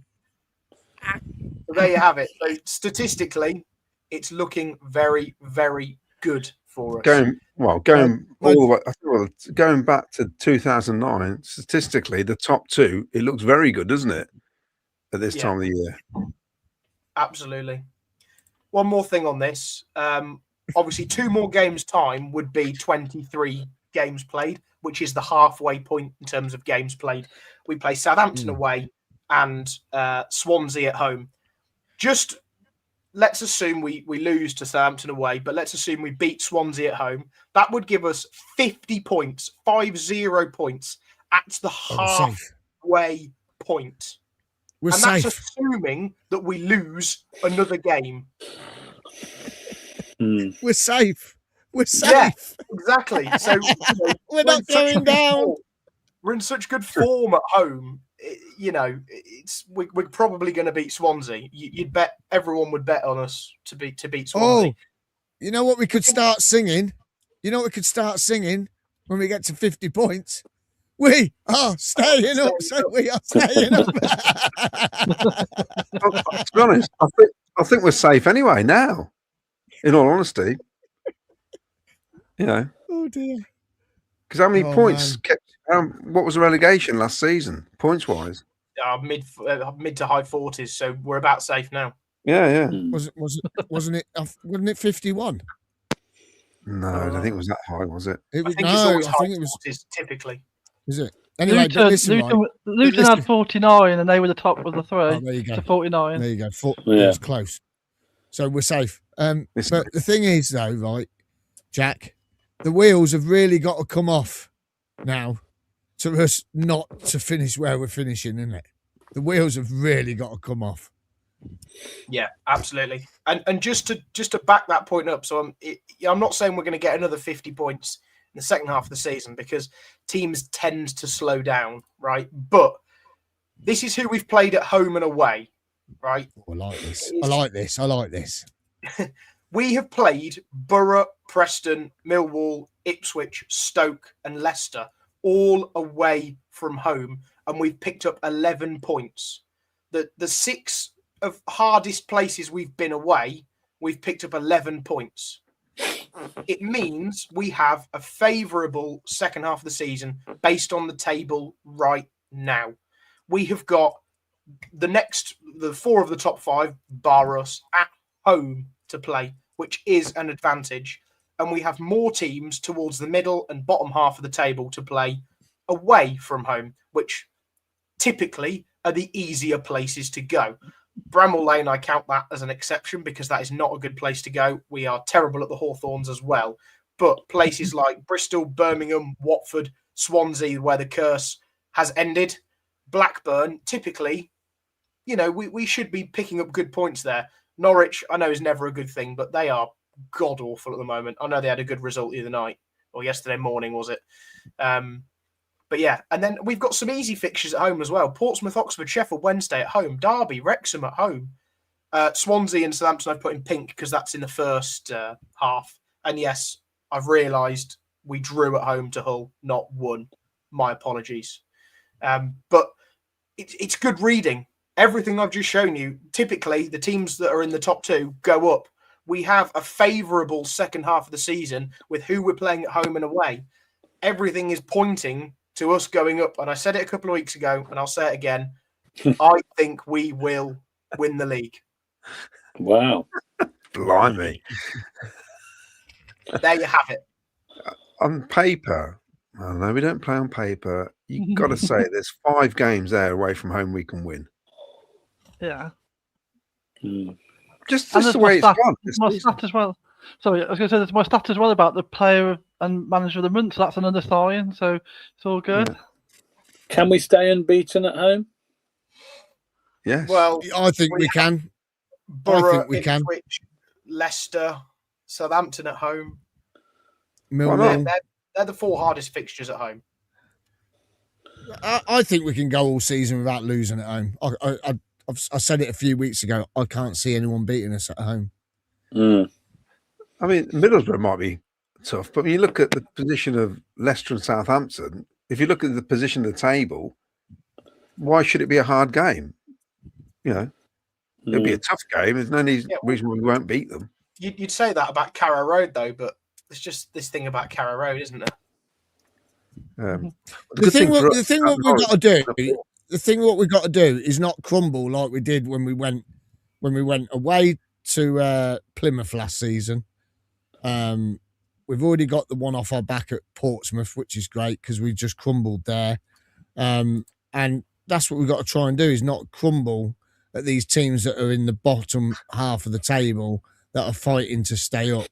We've got to go to those games, going, right, we're going to win this no matter what. We ain't going to do what we did last year and let them teams that are fighting for relegation.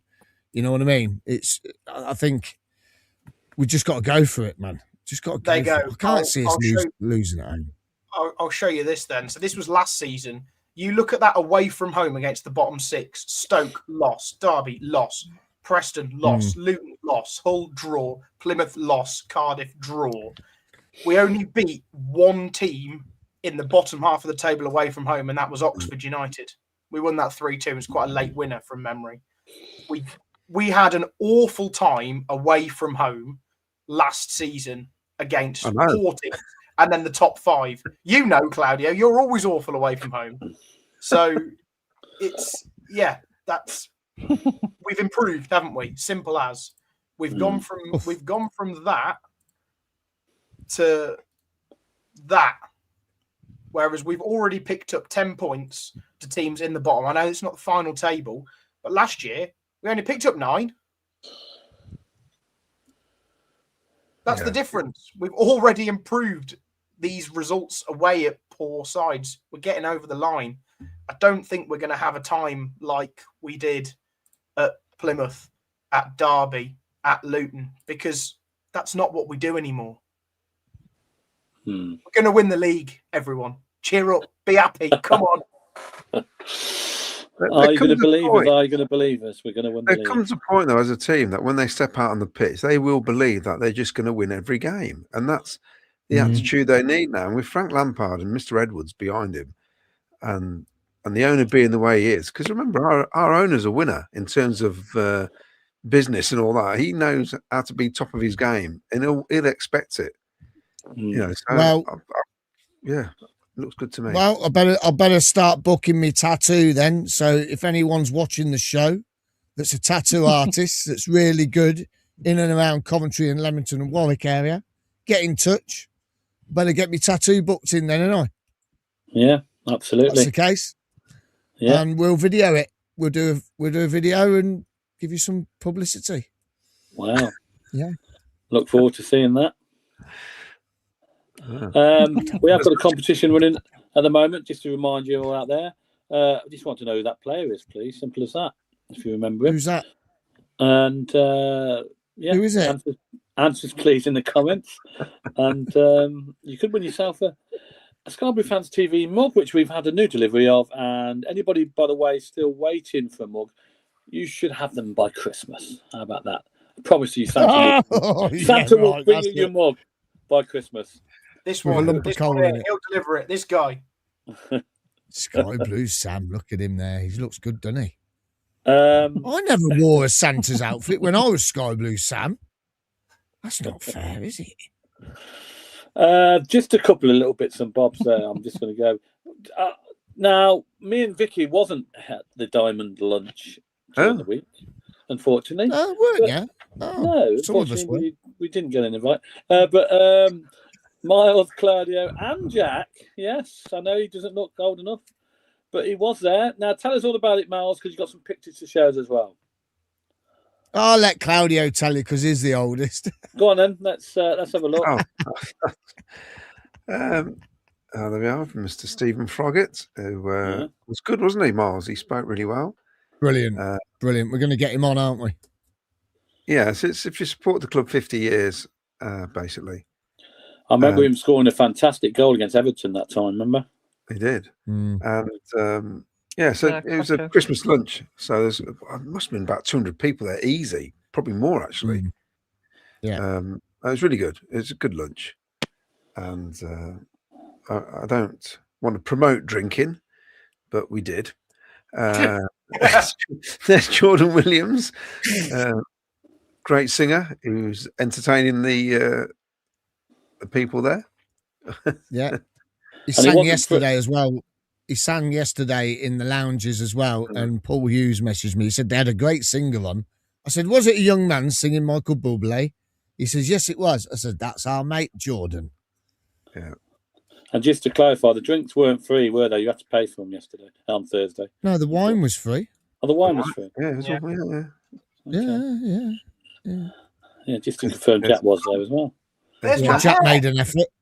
Jack made an effort. Ironed his shirt and everything. Jack did. Now, were you the youngest one there, Jack? By a country mile. I'll be honest, I think Miles, bar the singer, I think Miles would have been the second youngest one there. Yes. Yeah. Well, do you know what? It was lovely though, because I turned up. Joe Elliott was there, and he goes, "It's about time you've come to one of these, Miles." I says, "I'm here." And he says, "Is Cheryl with you?" I says, "No, I'm not with her today. I'm with Claudio." And then he gave us a shout out, didn't he? He did, yeah. Yes, hot date, me and Miles. I've pulled worse in the past, yeah. So it's highly recommended then. Maybe me and Vicky will join you next year. You've got to, Ken. Ken, you've got to join. You have to join. I It's will worth join, it. It's only £20 to join, apparently. Yeah, so... Yeah, no, it was brilliant. And Jordan sang "We Live and Die in These Towns." You can see the video on our YouTube channel, and everyone in the room started singing along. And it was just a shame about the sound system was a bit pants. That whoever that did the sound system for the Diamond Club need to hang their heads in shame, really, because I think they gave them the cheapest sound system and probably charged them through the nose for it. So they need to relook at that. But other than that, it was brilliant. Yeah, it was really good, and we had a great day. And we got home later than we thought, so we wouldn't have made the show. So yeah, yeah, good. Yes, you got the pub quiz, haven't you, Miles? Coming up. Tell us about that. Oh yeah, Christmas quiz. It's the first one this week. Come and join us, right? Come and have a go. It's maximum 6 per team. Wear your worst Christmas jumper. So Claudio, dust off the cobwebs. Bring your worst Christmas jumper, and you get your bar tab paid. Losing team wins a bag of pork scratchings, and also there's a prize for the best or worst, Christmas jumper down at the Duke in Warwick Street in Leamington Spa. And don't forget about your coach travel provider, ccfctravel.co.uk for all your away travel over Christmas if you're going to the away games. And if you're up nice and early on New Year's Day, travel to Charlton. I'm not sure many people will be up nice and early, especially those who are working on New Year's Eve. But yeah, so there's a couple of way travel opportunities there. So you can do that. And also,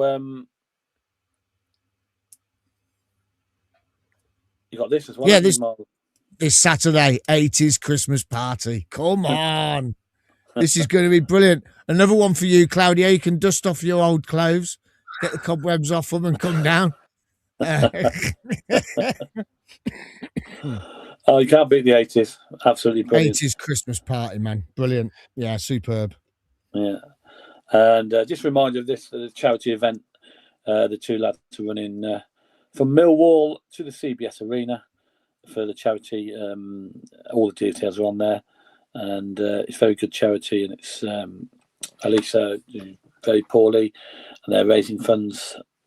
Jack and Matty, it's running all the way from Millwall to the arena, and I believe the club are in the process of sorting out some facilities for them when they arrive. So that would be good. So if you go to their website, they've got like a GoFundMe page, so you can donate any money if you wanted to for that charity. Very good charity. And this is from a Bristol. This is interesting. From a Bristol City fan.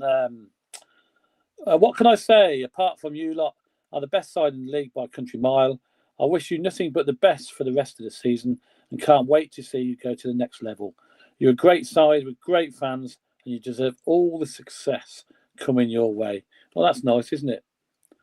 From a Bristol City fan. Brilliant. You don't very often get compliments like that, if you like.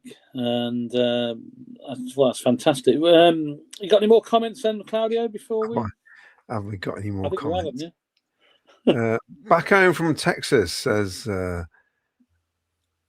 Mark Reed. Doing hospitality for Boxing Day match. Last time I did hospitality was at Highfield Road, the Huckabee match when we beat Man United 3-2. Good vibes.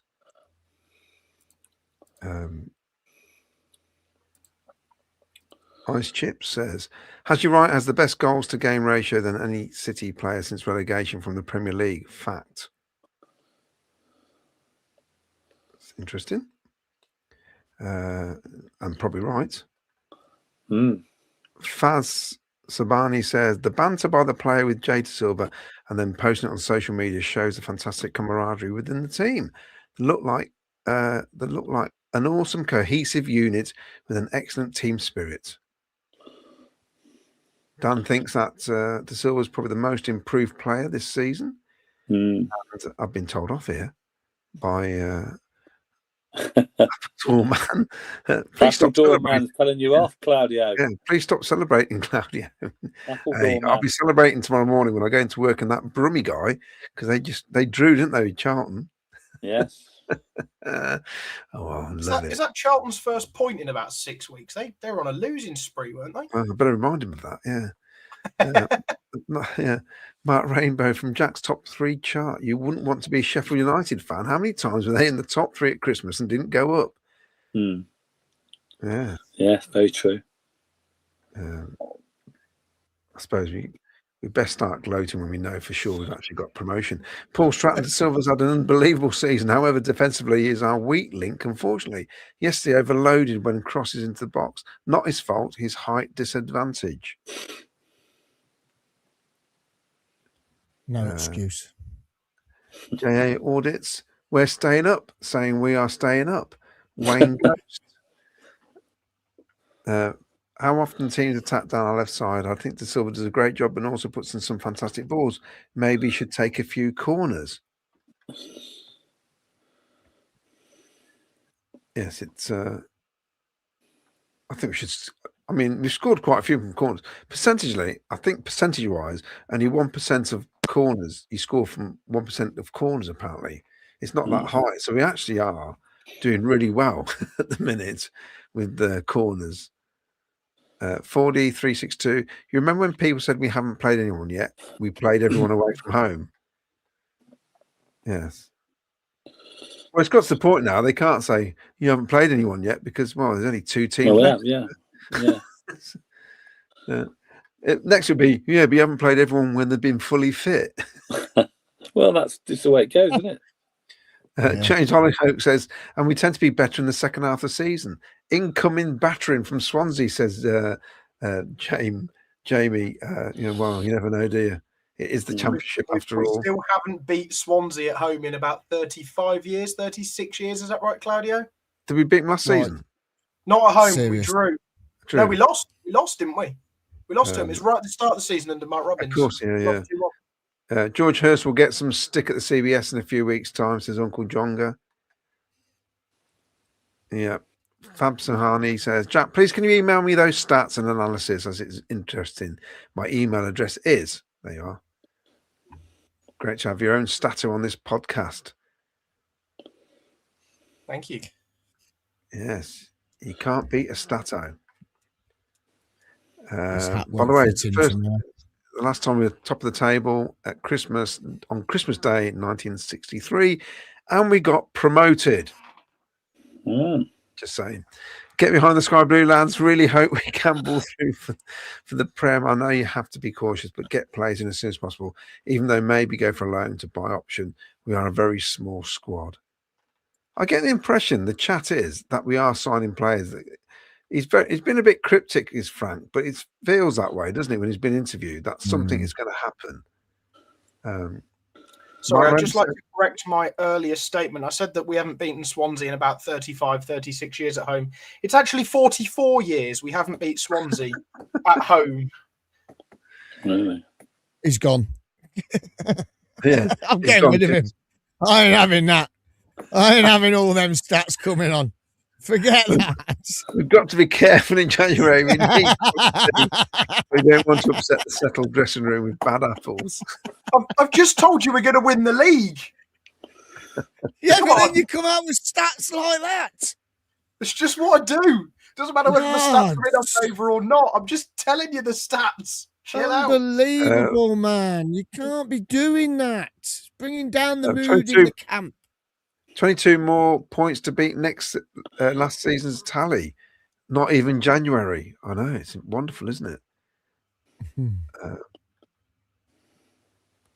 Jimmy says, Mehmeti from Bristol City, best crosses in the match yesterday, out of contract end of the season. Depends what division we're in, though. Yeah. Dan says, just my opinion, and they're all valid, Dan. But I think 22 teams this season are nothing special. Coventry are clearly the best 2 teams so far. It's the same every season, though. you can guarantee next season the Championship they'll be saying the same things. It's not as strong as it was last season. Yeah, but we all thought it was going to be really strong this season with the power sheet payment teams coming down, and they just haven't performed.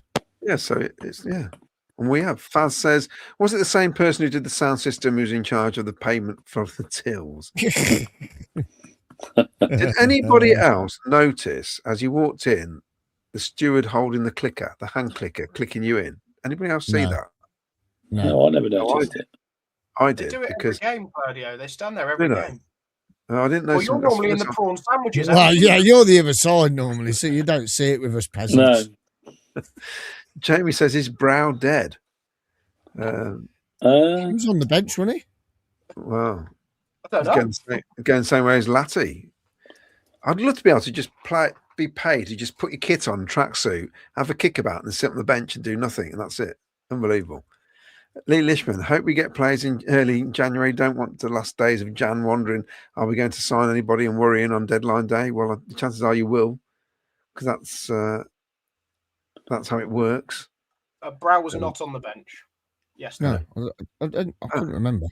Couldn't remember. He was last week. I know that. Is he still having siestas? Oh, is he injured then? Did we have two keepers on the bench yesterday then? No, we had a good bench. Can I just share something? If I'm doing this correct, how do I share a screen again? I click share. The plus, the share screen, and then pick your tab. Share screen, tab. Click it and click share. That one. That's the one. Just a quick update, guys. Take Me Home Highfield Road. He's got new scarves in, and he's got new stock. He couldn't come on the show the other week when I was doing Christmas presents because he didn't have any stock. He had issues. He's just brought out some new ones. Head over to his site. You can get these now. And also he's got new stock of the brown and the blue in stock as well. So they are fantastic quality. So I just thought I'd quickly just share that with you all so you know, because Christmas is around the corner. And obviously if you need a stocking filler, they are fantastic. Right. Sorry, guys. Go on. Right, where are we? Look what I've got. Oh, that's got a street value more than certain things you shouldn't have, which are illegal. Any swaps? I don't know yet. It's funny. Any league is always weak when it doesn't follow the plan. The hot favourites aren't so hot in reality. Exactly, Mark. I think it's the strongest championship in 25 years, and we're top of it because we are magnificent. Yes. Mark Patman says, Jack is looking good in every way. He's looking good in every. Is he on about you now? I'm trying to work this out. He's on about Rudoni. I was on about the stat. Oh, he's on about Rudoni. No, he's on about Rudoni. Well, this is yes. Regarding this, too many staff help themselves to cash. That's why card only. The problem is, it's meant to be for efficiency. It's just not doable nowadays. I don't think it's too many outlets to have the float to be mad. You got somebody. There's so much cash involved. It was so slow. I wouldn't. I'm sorry, but the servers, I wouldn't trust them to count. To be honest, it'd be a nightmare because they just don't do it like they used to do years ago. The old, landlords and landladies. You give them a £10 note, and they just worked out the change like that, wouldn't they? It's so quick. I just, it just wouldn't work. But I'm just surprised it didn't have a backup system in place. That's all. That's the issue. That would be my first question. Like we said earlier, what's the backup plan? Oh, there wasn't one. You sacked. As simple as that, really. That's not very impressive, is it? Paul Stratton says, Brow and Letty, not in anyone's plans at the club. I have a solution to the till problems. Cash, says Finn. Well, I think that's where we have the problem. It ain't going to happen, Finn. And I can't think of any grounds you've been to this season take cash. No, not really. No, and there's a security risk as well. There's too many people. You see how many people there are behind the counter. It's not like the old days at all. Wrexham took cash. Well, certainly because and what a chaotic night that was. It was 1 bar, 2 staff. I'm sure people went, The first comment I heard was, "Blimey, in this day and age, I can't believe they're not using cashless till." You know what I mean? So there you go. So yes, right. I've caught up. I think on. Yeah. Hey, Although Wayne Jones said, "If Doug watches this, Claudio just cost someone their job at Christmas." Heartless man. Okay, just to remind you, we have got a competition. When you get your entries in very, very quickly, just want to know who that is, please. And Vicky's going to quickly write them down, but you got to be quick. Right, just one question before we all wrap up. Another question. 1 minute. How many players do we need in January? Would you say, Miles? How many? 2. Claudia? 1. 1. No, I'm still saying 3. 3. 2. Okay. Yeah, 3. Vicky? It doesn't really matter how many we need. You said we're getting 2, haven't you? So that's what we're getting. Well, I said I can't guarantee anything in life. But, No, Vicky, you said 2 or 3. 2. Minimum, I said 2. How many would you like then? 1 or 2. Yeah, I think A really decent one. If it was a really decent one, I'd be happy. Like if we could only get someone like the sort of influence of someone like Grimes in, I'd be happy with 1. I mean, we always want more, don't we? But yeah, one really good. I'd be happy with 1. Okay, Jack. 0. 0. We're top of the league. We don't need anyone in. We're going to win it. Look, let's be honest. Doug has done business in all 3 Januaries that he's owned our club. I don't see a world where we don't get at least 1. I think 1 will come in, even if it's just a good enough cover that's a level up from your likes of Latabodiere or Jamie Allen or Raphael. It's just got to be someone who is better than the current mob we have. If you bring somebody in, it's got to be better than what we've got. Yeah, minimum. But then we've got to have one eye on the Premier League. Do we buy a bloke who's good enough at this level, but is definitely never going to cut it in the Prem? Is that a thought that we need to have? That's where it's hard. So I think we will bring in 1, but I don't know. I don't know how that will go down. One for me is what we'll do. If you want Premier League quality, you got to look at say Sunderland. They've got a load of players who just aren't playing, who are decent players and probably just want to play football to the end of the season. So, but then we're talking loans, and I don't think Doug's going to go down that route. You know, and I don't think we should need to get hungry young players. That's not going to help us either, because you need people who can come in and do a job basically when you need them, and not have to spend 4 games getting up to speed. So if you look. I know they've mentioned people like Dan Neil, but to me, anybody that gets mentioned isn't coming, because that's not how it works with Doug, does it? So the good thing about loans is if you do bring the loans in and things don't for whatever reason, if they all collapse and we don't go up for whatever reason, the loans can go back. If you're buying somebody, you're stuck with them players then, aren't you?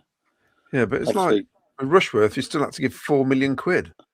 So it's still spending money regardless, Ken. So I mean, maybe you just need a couple of players to bolster the squad, and who are good dressing room people as well, because it's all about mentality now. This is the toughest part of the season now. They're top of the league. They've got to keep that mentality strong. You've got to want to go out on that pitch every game now, thinking you can win this game and not let that drop. And, it sounds daft. I mean, we had Sean Maguire, Patterson, people like these come in, who are basically there to G the troops. Yeah, that's what they're there for. Nothing more. Patterson helped us out. He got that goal and got the points.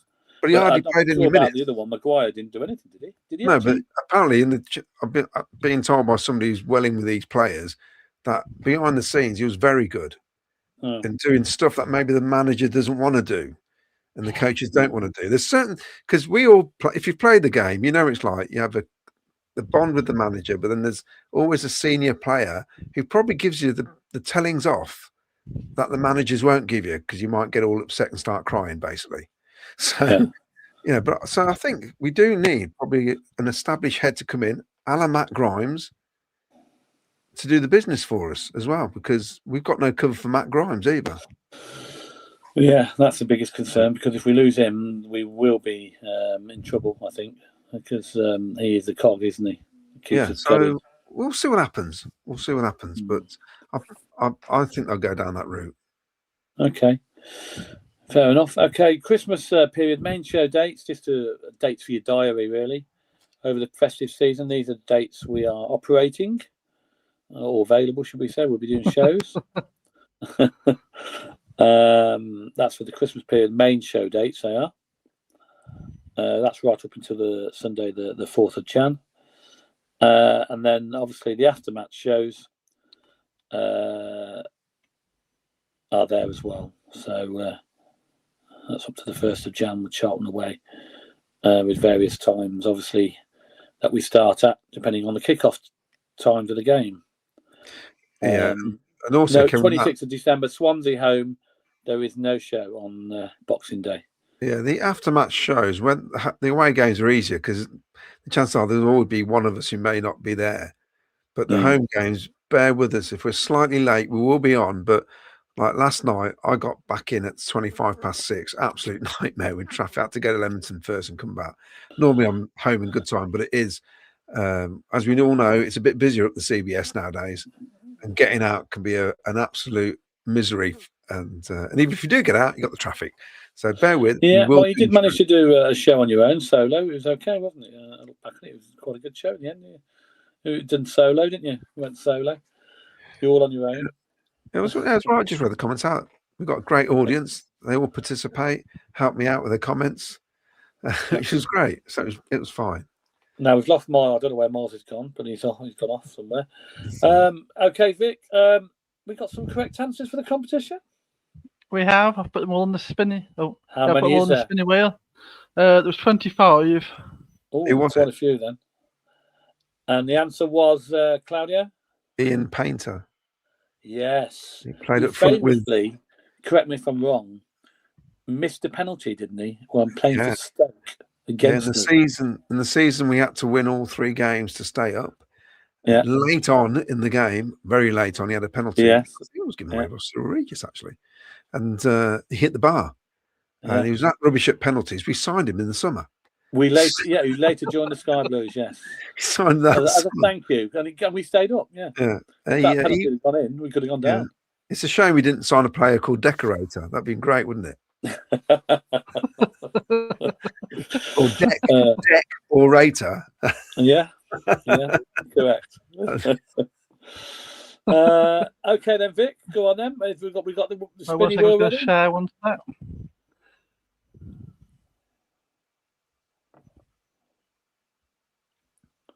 Very tense. Right, there we go.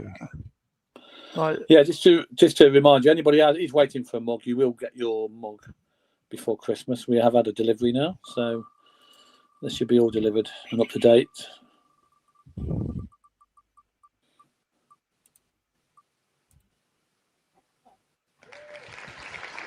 Oh, M. King. Oh, M. King. Yeah. No relation to Doug? Brilliant. M. King, yes. No relation to Doug, I take it. No, apparently is. I wonder if it's the bass guitarist at level 42. That would be something, wouldn't it? Yeah. Although I think Mark King, is he a Portsmouth fan? Oh, there he is. Oh my God. Instant reaction.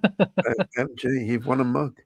Well, if you get your details, just send us your details on an email, please, to info@Sky Blue Fans TV.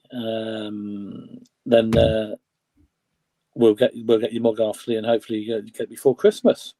Nice little Christmas present for you. Of course, the answer was Martin King. There you go.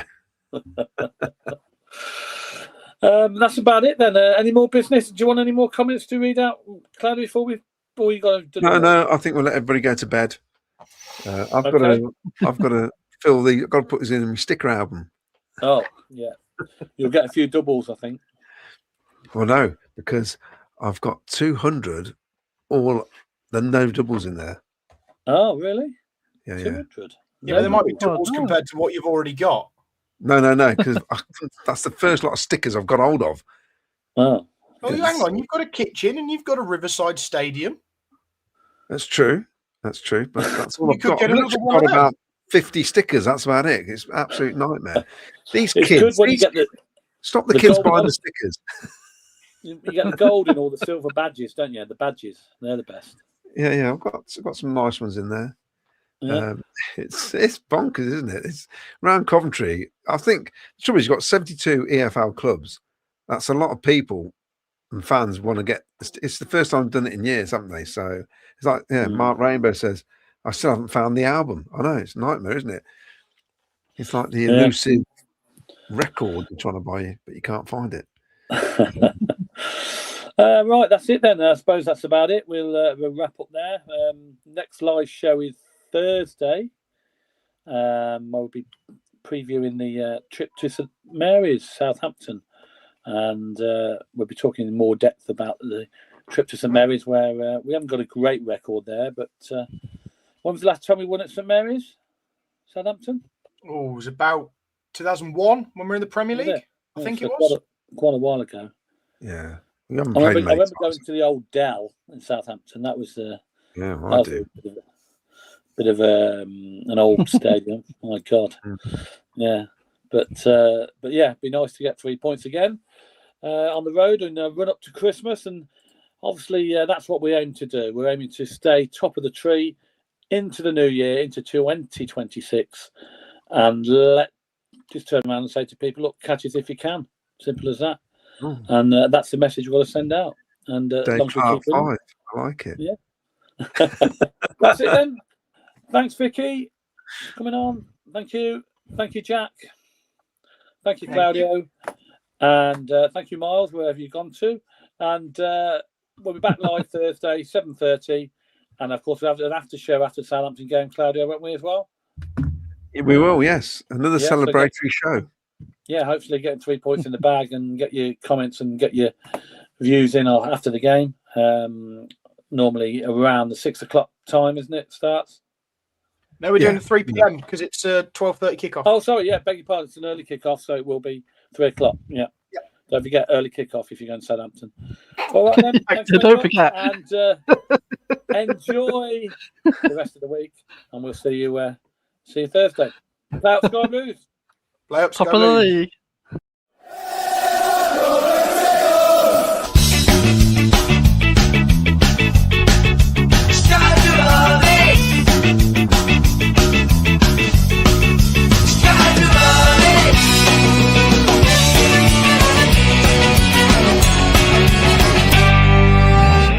Sky Blue Fans TV, for the fans, by the fans.